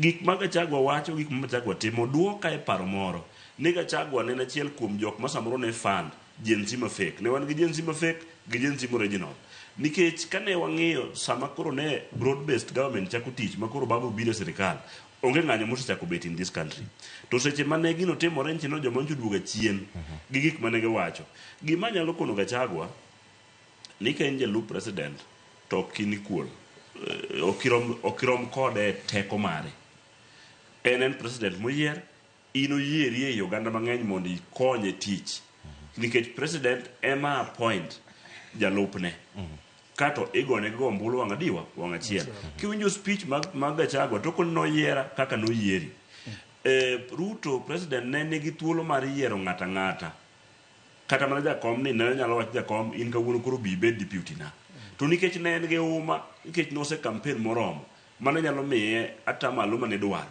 kaka no paro ne jakom nyalo bedo deputy president magiti maber but gima chando Gachagua en gima an kaka sebedo ka budhe siasa ka asesomo pache maneno odwa kaw attention mar jopiny oduoki mondo ket mountain Cleophas ng'iya ne nyocha Gachagua nja wuoyo Nairobi ka e markiti kacha to ncho address jo Mount Kenya no ko address jo Kenya no address a small tribe oduokore chien to the tribal master magimo nyalo wacho en ni wan jo Mount Kenya Gachagua wiye wil nyocha ncha neno TV oda ta no kan tie miyo mora kene ne mpia kirelga ncha wuoyo kan tiere ncha wuoyo Gachagua ncha gintiere apani burial mar deputy governor to ncha wacho ni Gachagua ki wacho ni one man one shilling to wan jogi kuyu mantie Lamu ka one man one shilling do konyo waga ngoni nikech wan to koro wathis nyiso ni iwacho ni pesa temo nyalo choko Kenya ka odhi Mount Kenya to jo mountain mantiere Lamu mantiere Kisumu mantiere Homa Bay mago kura Migori gin to reka gini dhi konyo gi as a person so Gachagua nya chao ka wacho kanen mancho seketo tegu moko ma president Ruto to ne oko wacho ni mondo keto tegu king'iyo ng'ama iluongo ni Kia Malala ng'iya ne history mar Malala kanju biro ka nena MCA to ape olengore obedo senator kato tok biro senator koro bedo nobody jogi njo konyo kore ka wacho no mera bednwa ritnwa party ka orito party kiama na wania to setima ngowa osegole king'iyo jok ma Gachagua okaw ma Gachagua wuotho godo ni luwo bang'e ni wich kut maduong' kabisa mountain ka president odhi to kom Gachagua onga mobet ni Gachagua pod claim ni nyaka sama president dhi e mountain gi kuno ni okobedo informed ni mondo dhi obed orwak president dalagi Gachagua dwa kaw jok moko matin ma jokikuyu dwa keto ni mondo timang'owa ni mondo bedi ni gin koro gidwa bedo opposition anyway gima dwa wacho ne jakom mar UDA wan kaka wan jo ODM osebedo opposition moromo wewe Gachagua gi jo UDA moko mon Kenya bo bede dio bede opposition gimbe giwinjo ko opposition ni chal ke ba Luis na support impeachment mar Gachagua gimia wacho ni na nyalo support impeachment mar Gachagua ko chakore ka wuono en mokelo motion mar impeachment koro ngata penji ka Cleopas kidwa ni mondo riembi Ramogi ka ma en mindiko nyaka barua mitero ne jatendi to jatendi poko act to jotich be manyo tich wacho ni kare kacha do bede ok gole gola ti idhi bedala kucho mondo kori campaign from outside mugik king'iyo William Ruto ncho tiyo ka endi as a deputy president a good example igni abich ok olungo nyingo Uhuru Kenyatta murumo gichako the second term makane wa feel nege kwalo wako andi ODM to Ruto emno chung matek ne Uhuru ema nyaka lande molande magi chak gitiyo close to 2 years eka koro winjo ka wuocho te mangowa wuochako de mar Gachagua mar wanien ose complain ni msache poko chule as a deputy president ose complain ni services ge ma duties ge poko me ni Gachagua head of ministry en mo tayoga kata mana buche mag ministers bo ose kwere ni kawuono kikita bura mora poko kwere kancha wantiere Kisumu Gachagua nchano ka wuotho gi tende Kisumu ka gin gi president ang'o ma notimore mopogore kancha entie Homabay maka wuono koro pogore ma koro president donge for almost 2 weeks to en osebiro wacho ni kore riembe government aya mag parono gi kanyo kanisa nitie gi duond gi Nyakoromo gi Jwang kendo kiny makono dhene kaunti ma Kisumu ka oduogo ka ang'ol thuolo madhi nyime gi twaka ng'a penjo ni utono oganda ka ni ODM larango lwenye Gachagua ni sani Nyakoromo gi Jwang wawinja ne kaka giloso maodon kanisa kotenore kod chenro mag juogo ute lamo mopogore. Number 11 mandates that churches must join an umbrella organization which, as stated in clause number 19, can dictate and interfere with the independent doctrines, practices, and financial matters of individual churches. This will significantly disrupt the freedom of worship. Nyakoromo Jwang watimo mos wawuoka to arango kono to no ka duondgi bende omoko mana kama wantiere karka dongi thuolo mara dakika achiel kende to ka uyueyo nigi sani ka duogo karka penjo ntiere karka ma bena duogo karka ka penje Newton kachiel koda ka Keno Buya ka wantiere karka wawinjgi ka to bange ang'wadhi ko duogo ang'wadhi nyime kod bakoromo wawinjgi ane costs. Furthermore, the bill introduces a redundant legal framework alongside existing Societies Act, thereby placing an additional burden on churches. And therefore, in conclusion, we reject in totality, and I mean, and I say again, in totality, the Mugatana bill. We cannot permit the church to be managed and overseen by politicians. The church is essential in society, offering hope to Christians and providing guidance to the community, among others. In reality, the church supports the government by fostering an environment that allows it to function effectively. Members of the press, the purpose of this bill is to greatly diminish the influence of religious organizations in our country. Notably, there is a provision in the bill that forbids gospel preachers from ministering to children. This reflects the type of society we would be endorsing if we support this bill. The government seems intent on removing our children from the church and exposing them to the harsh realities of the world. Our parliamentarians should not enact laws that could have severe repercussions for the future of our cherished nation. I continue to say we continue to say it is important to remember that before the 2022 general elections, which is in fact in the public domain, a well-known opposition politician proposed that the government should regulate the church. That was before elections. But ironically, the same politicians today who are now leading the church, the church for this oppressive bill, previously opposed such regulations, and we as a church supported them, believing they would always defend our rights. We never anticipated that we would face persecution from the very politicians we encouraged our congregants to support. You can imagine the people who are, working to make sure that we support them on the fact that they are going to support us, they are again turning against us. It is widely known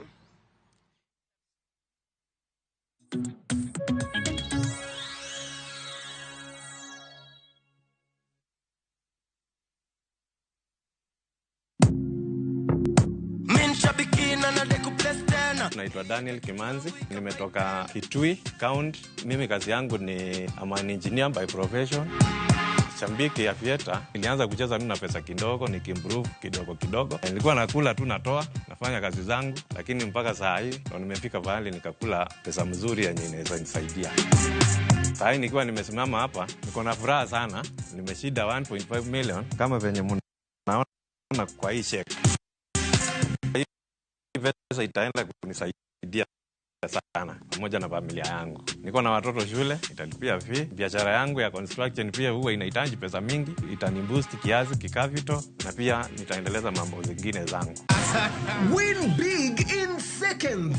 Aviator ya Shabiki.com inakupa the biggest multiplier in Kenya. Shinda up to 50,000 times your stake. Yani ukiweka stake ya 100 bob, ndege ipeperuke, unashinda 5 million within seconds. Changamkia Aviator on Shabiki.com. Not for persons under the age of 18. Authorized and regulated. Imagine exploring the heart of Europe, where ancient history meets modern marvels. View Travel invites you on a 15-day, 14-night European adventure starting from $3,715 Discover the enchanting cities of Madrid, Barcelona, Paris, and Rome. Stroll through the imperial forums in Rome, marvel at the Eiffel Tower in Paris, and witness the grandeur of Santiago Bernabeu in Madrid. Cruise down the River Seine in Paris and glide across the serene waters of Zurich Lake. Experience the thrill of a high-speed train journey from Barcelona to Paris and soar above the breathtaking landscape of Grindelwald first on a cable car. Let View Travel make your dream European getaway a reality. Trust our expertise, reliability, and guaranteed departures. Let us tailor a personalized itinerary to suit your desires. Book your European Wonders adventure today. Visit viewtravel.com or call 0703-254-254 and book now. Aya katikati ya uwanja kule, anaanza ule ni Haaland Kiptanui. Anakwenda, anamtafuta KDB, Kevin De Bruyne akipita, anakwenda, anamtafuta kule huyo ni Foden Kipto, anachenga moja, anamtafuta kule Rodri anachenga, anakwenda moja, Rodri anatuma pasi ndefu kule Ntani. Dial *811*346# to get Man City as your skiza tune.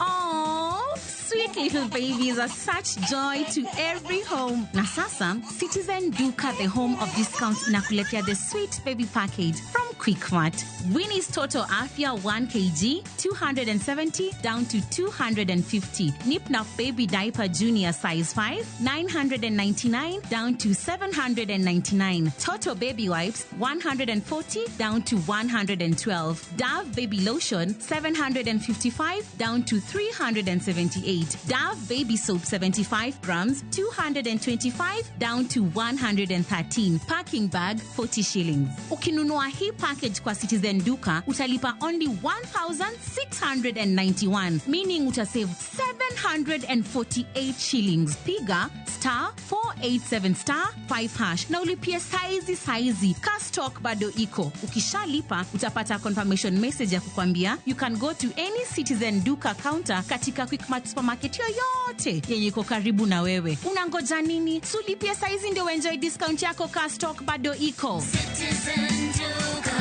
home of discount.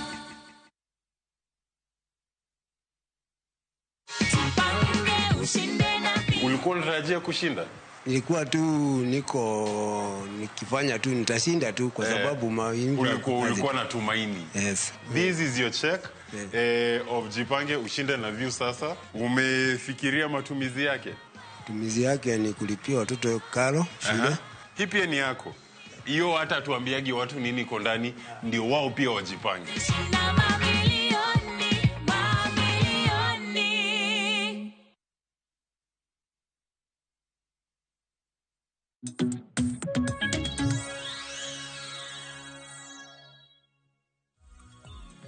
Macheni keno nyakoro mo gejwangen mor warane podi kete karkao kwa ni uornwa ote mopogore karka ikona ne jodolo ma Kisumo no se chokore kanyo ma jok mantiere Power of Jesus around the world jo wantiere oko kanyo sani gitwa kachiel kan wayudogi ang wayud thuolo mano mar yudogi nyakoro mo gejwangen nyaka sani ka montiere karka to mana kama ne wantiere kendo kan wadhi nyime ntiere ote ma donjo kachiel ntiere ote modonjo ka kuomo kinda ojuka wacho mos na Ken Obuya mano siepa kendo wacho ni kone ni Green Congress Party of Kenya we don't support impeachment mar Gachagua mar His Excellency Geoffrey Rigathi Gachagua wacho ni it's a fulfillment of deceitful behavior mano in our Kenya Kwanza team wacho ni kawuono en Rigathi samoro kiny en jatelo machielo nying machelo moro kanyo okanga wache yamo ka wacho ni ntie power of the tongue okana wacho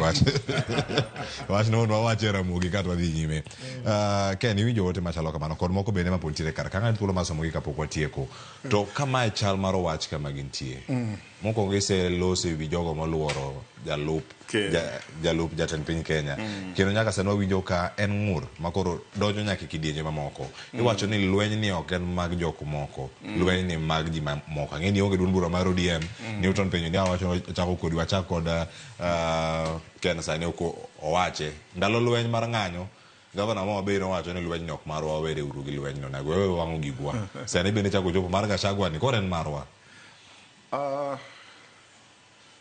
Gini, it's not about Gachagua, it's about the office that he holds. The office of the presidency, utingo office president gima deputy, gima first ladies.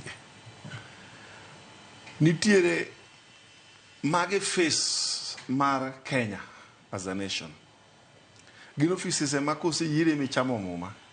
To koro dwaro ni ishake off chama mari matin gi kabila mari gi kamileme iketo kando kaso ibedo gi face ma represent jo piny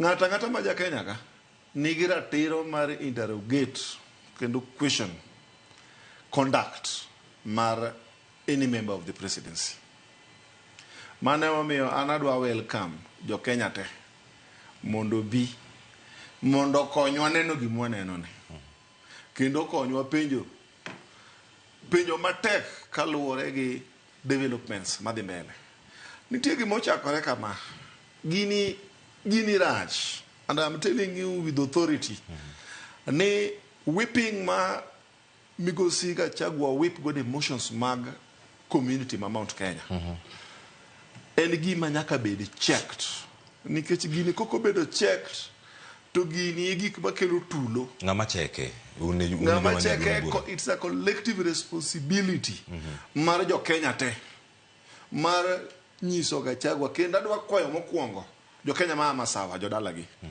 kendo apamo ne Kimani Ichung'wa gi jotelo mamoko moyier ma masawa kuom kete into check, nikech oganda mar Kenya ma masawa adwa kwayo nikech un osiepega,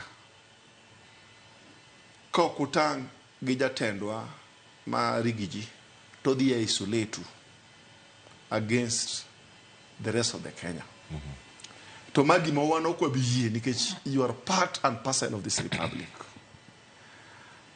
An kang'iyo mos jaduong',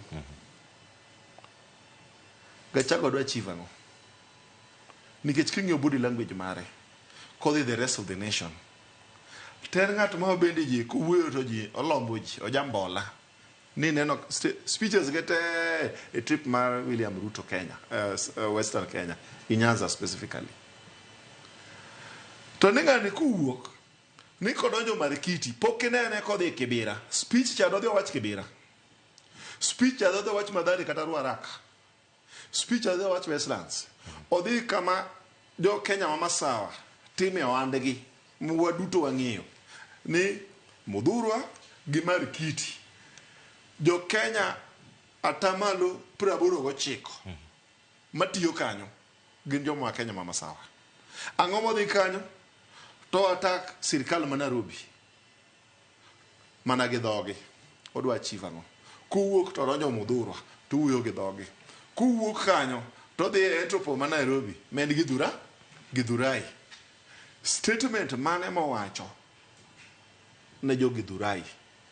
Ang'o motemo wacho? Ng'ani temo thuo keto jodalagi selling an enemy mokne. Iuso fia ma nitiere koko moro kacha madwa tiekowa kaka oganda. Jogo osetimo gini for years mokwa biyie. And en gima lit na an aja UDA kendo onge apology be ok awuogi, but ajaluo kendo aja Kenya, gima affect oganda na kaka jaluo ok wanyal yie. En owuon is on record kanowacho ni sirkande ne ng'ado shares. To king'iyo the law of companies, kidhi ka register of companies and societies, iyudo ni chik oyie ni nyalo uso shares, inyalo uso shares kakidwaro. To kasani Gachagua ne mijo create space mara ila ng'iewo shares e sirikande ni, oyuak ang'o?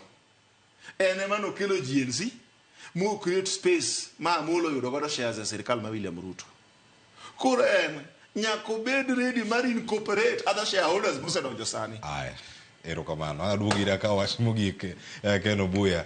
To lweny ni ema jok mage duond bura mar ODM achiel kuom duond buche mosewuok kanyo ka kwedo mokalo chenro mag Rigathi Gachagua Tainya, twak mosebedo kinde mokalo kata twak mono bedo chieng' tich abich otieno nyaka sani kaka duond bura mar ODM gidonjo lweny mok margi koso ma pod en mana mag duond buche bende mamoko nyalo gole paro. No, wan jo ODM on jok mohero kwe ok odoga koko in any way. And sirikal temo setiyo Kenya ka thothgi gin sirkando nikech wayombo timawa. Then that's what we believe. To kose mawa to wawega kwe. Wacho no oyo ka gisekawo to gin mana jo Kenya wati uru. Gima Gachagua temo timo, Gachagua norimbo jo ODM mokono gin ok gin shareholders. And sama no wuoyo pa no work somewhere. O podo ka ng'eyo pok understand Gachagua so well nikech okan ja party gi. Ni bende ongema gema 100%. Ingeni Gachagua ni wacho ni en kamwa jaode en bishop maneno gik moko to kendo nyalo lemo ne gimoro matimre, which ayiego nikech gima wacho no en mung'eyo. To kapar ni jaode oseneno ne ni mbele ok ber nikech nyaka ne yier jogi koka en higa achiel koko wachako higa mar 2 udo chako mar 3. Nyicha neno ka jensi okelo Kenya kama tek kabisa, we kura duok kanyo matin. To nyicha neno ka Gachagua ok defend president. Apa ni jiteno neno no speak language mar jensi, no go speak language mar konyo sirikal main deputy. Ingine sama Ruto kan en deputy president to kane wadi ODM wamako Uhuru matek to Ruto nochung' gi Uhuru maonge language ma Ruto nyalo wacho chakre kinyne kodhiambo ka ok mar Uhuru Kenyatta. Sama ne piny omo gi Ruto matek ma Ruto koro ne en confused to kia gimonego tim, Gachagua ne celebrate laroka mane gina wacho ni president golo press conference Nairobi to Gachagua golo press conference Mombasa.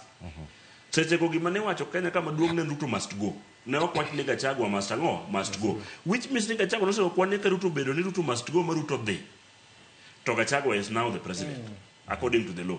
Ka gino nose backfire mana ok otimore, Gachagua confess himself ni en noyanyo the former president ma jadalagi kano kelo ng'ama koro kawuono ok jadalagi ni en manokelo mano wuotho ge mountain mano yanyo wa kabisa, no yanyo everybody. Gima dwa kwa jo ODM ni mondo tim kaka na ng'ama ja ODM, wane broad based, wan gi ratiro mar kwedo gima dhi ketho Kenya nikech okuche ma koro mek gi Gachagua gi wanyuomore kodgi, wadak kodgi, watimo kodgi ohala. Sama koro gidhi bedo ni gibiro sideline, koro kwan jo Kenya waduto. Koro wan jo ODM wan gi ratiro mar kwero ni Gachagua obed mos, orit jatende gibi gibed piny. Inyalo paro chieng' mane yiero Gachagua mondo ting' bandera mar bedo deputy president, ne gibedo kacha 2 days nikech ne ok en the favorite, ne ok ober kata ne jo UDA.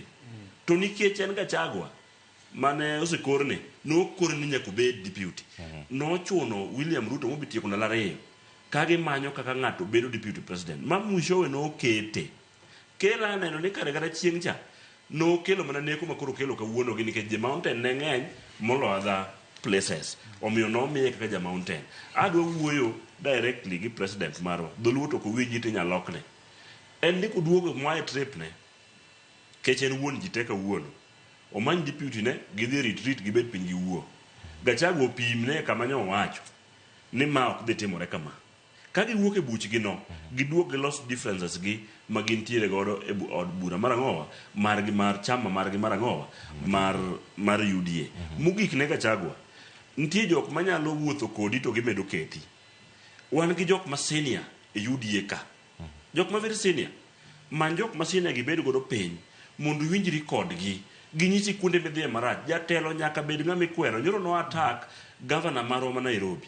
Governor ma Nairobi nogone ombulu 100%. Kendo adwaro nyisi ni governor nogone ombulu madwaromo gima nogone senator, which means jowa noyie ni ng'ato nyalo bedo governor mar UDA to senator nyalo bedo mar jo ODM. Iwinjo kama chesa kawuono chope, wanyalo gocho ne UDA to jo ODA gonwa kura. Owe donjo e migawo mar governor. Ne kodwa bedo governor to resign, orit koro mo 2027 odugo chung governor ma Nairobi mondo yiere obedi kata odong'. Lastly, wan kaka jo chama mar ODM wan ok wariwore gi jo UDA in any way. Wan pok wariwore, onge barua mondiko ni kawuono jo ODM odonje chama mar ang'owa mar UDA.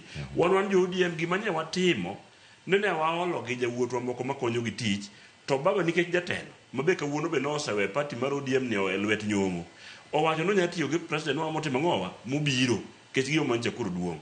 Jo UDA na winjo statement nyoro ni Raila modonjo e UDA ne momiyo koro kawuono UDA timo ang'owa kethore. Wan wakonyo joge loso gini to kendo William Ruto e sani president maberie mogik e siasa ka maonge maromo go nyaka wadhi e yiero manyien. Erokamano ni to obo bedo ka higa manyien bende obo bedo sama chalo kama higa achiel bang' mano aneno osedhi e yo machal nade. Kata kamano yangore ni gavana ma Kisumu owene mana lemo mar bedo jakom mano mar kuku mar telo mar ODM. Osewacho ni en ok en party leader, kata kamano en geno ne obotae buche machalo kama geyo makare. Wach mari mogik ka watieko nyalo bedo mane kotenre kode nikech en gigi duto mantie ka udhi summon Gachagua koso udhi summon jok machiegni kode kotenre kod gigi duto mantiere ka. An kaka interestingly UDA no bedo formed the presidential secretariat, campaign secretariat to gi loso sirikal.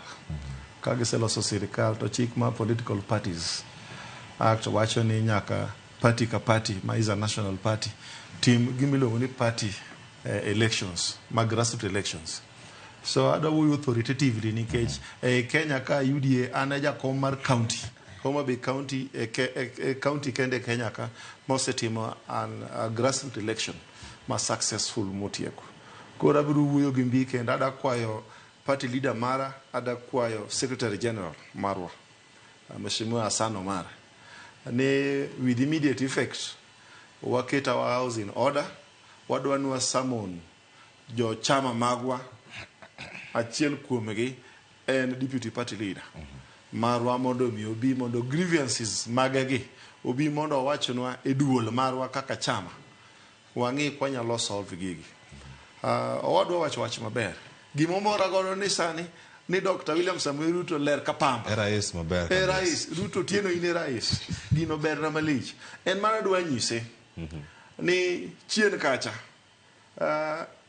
formation of coalitions en gima katibo yie to sani adieri madwa sire ni wan kaka jo UDA gi Kenya Kwanza waonge gi MOU mwandikore kaka parties ma in regards to a coalition mara mwase submit the list of political parties. However, in the spirit of continuity and stability in Kenya, there is an understanding, I would call it silent, between the two party leaders.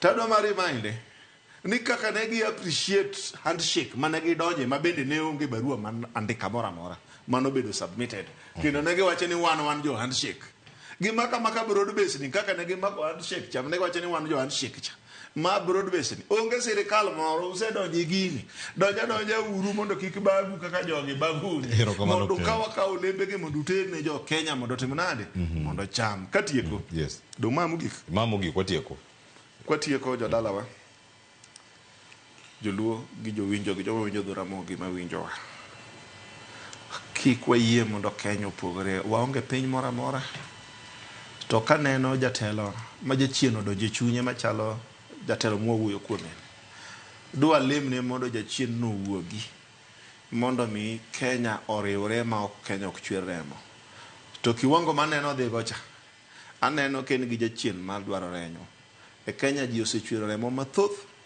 moko ayie kendo omiyo oganda mar Joramogi gosiepe wa gi jo Kenya man out of South Band tim bilani watim gimiluongo ni shaming and naming mondo mi wakwedgi mondo gin bende gitur gidog piny mondo ging'e ni kido norach ok wadwara.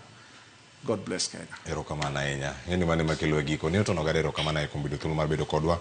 Okinyi makono kachiel koda ka Kennedy Obuya ntiere ote modonjo kar ka githoth anyano konya somo giduto asomo ariyo.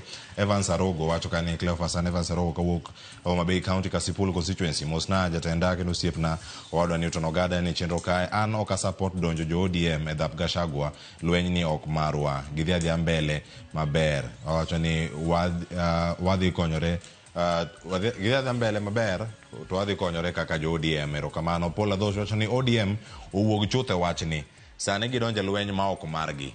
Owacho ni Luos rikni ga donje lwenje ma ok margi tek ni jotendgi owacho please think big and beyond weche UDA to margi kik giusnwa bende kik wamor gi gik matimore. Erokamano ya kuom wach mari. Oscar Kiboy wacho ni Gachagua laure kende. Owacho ni gik mane otimo kata mane owacho ema koro sani bende duogone. Owacho ni mtego ne ma State House cha bende koro ouse. Owacho na yany mane yanyo bende koro sani duogone ire. Shareholding narrative bende koro backfire. Owacho no chama nyanje anguro chielore gi moye mano ote ma intiere kar kanyo. Erokamano ahinya kuom ote mari. Steve Oburu kani uyawi bicha ni kodwa etwa kachiel. Erokamano ahinya ka Samuel Otieno bende nitie ka wacho ni en mana adiera makende. Ero loch bende loze kar kanyo. Omosh Digaro wacho ni entiere kar kamano. Omosh Digaro Land Cruiser jothurgi ma jogot ema oketo Gachagua gi dunyo ng'wech nimar ok gine ka Gachagua ma bende wuod thurgi chwalo dwachgi e piny owacho to dich mana gi gwaro Gok Ruto mondo sudne kom obedie.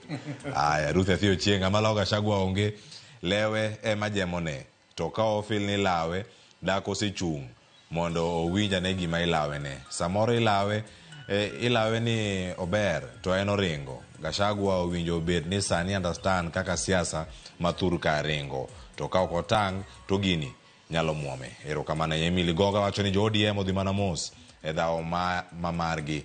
Wacho ni jogi ong'ere. Erokamano. Kevin Atur wacho ni Atur Kevin mosna Kennedy Obuya kanyo ntiere kar kanyo mano wuod nyachula mosiep na magena ahinya ne chenro kar kae. Erokamano.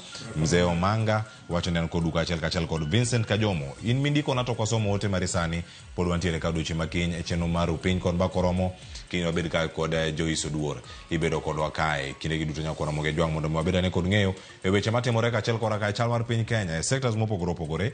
Nantiere kae kod Wela Rio Newton Ogada kachiel koda ka Kennedy Obuya mabende wanono godo chal mag weche mokwako jalup jatend piny Kenya Rigathi Gachagua kano penjore ni to en ng'ama lawe.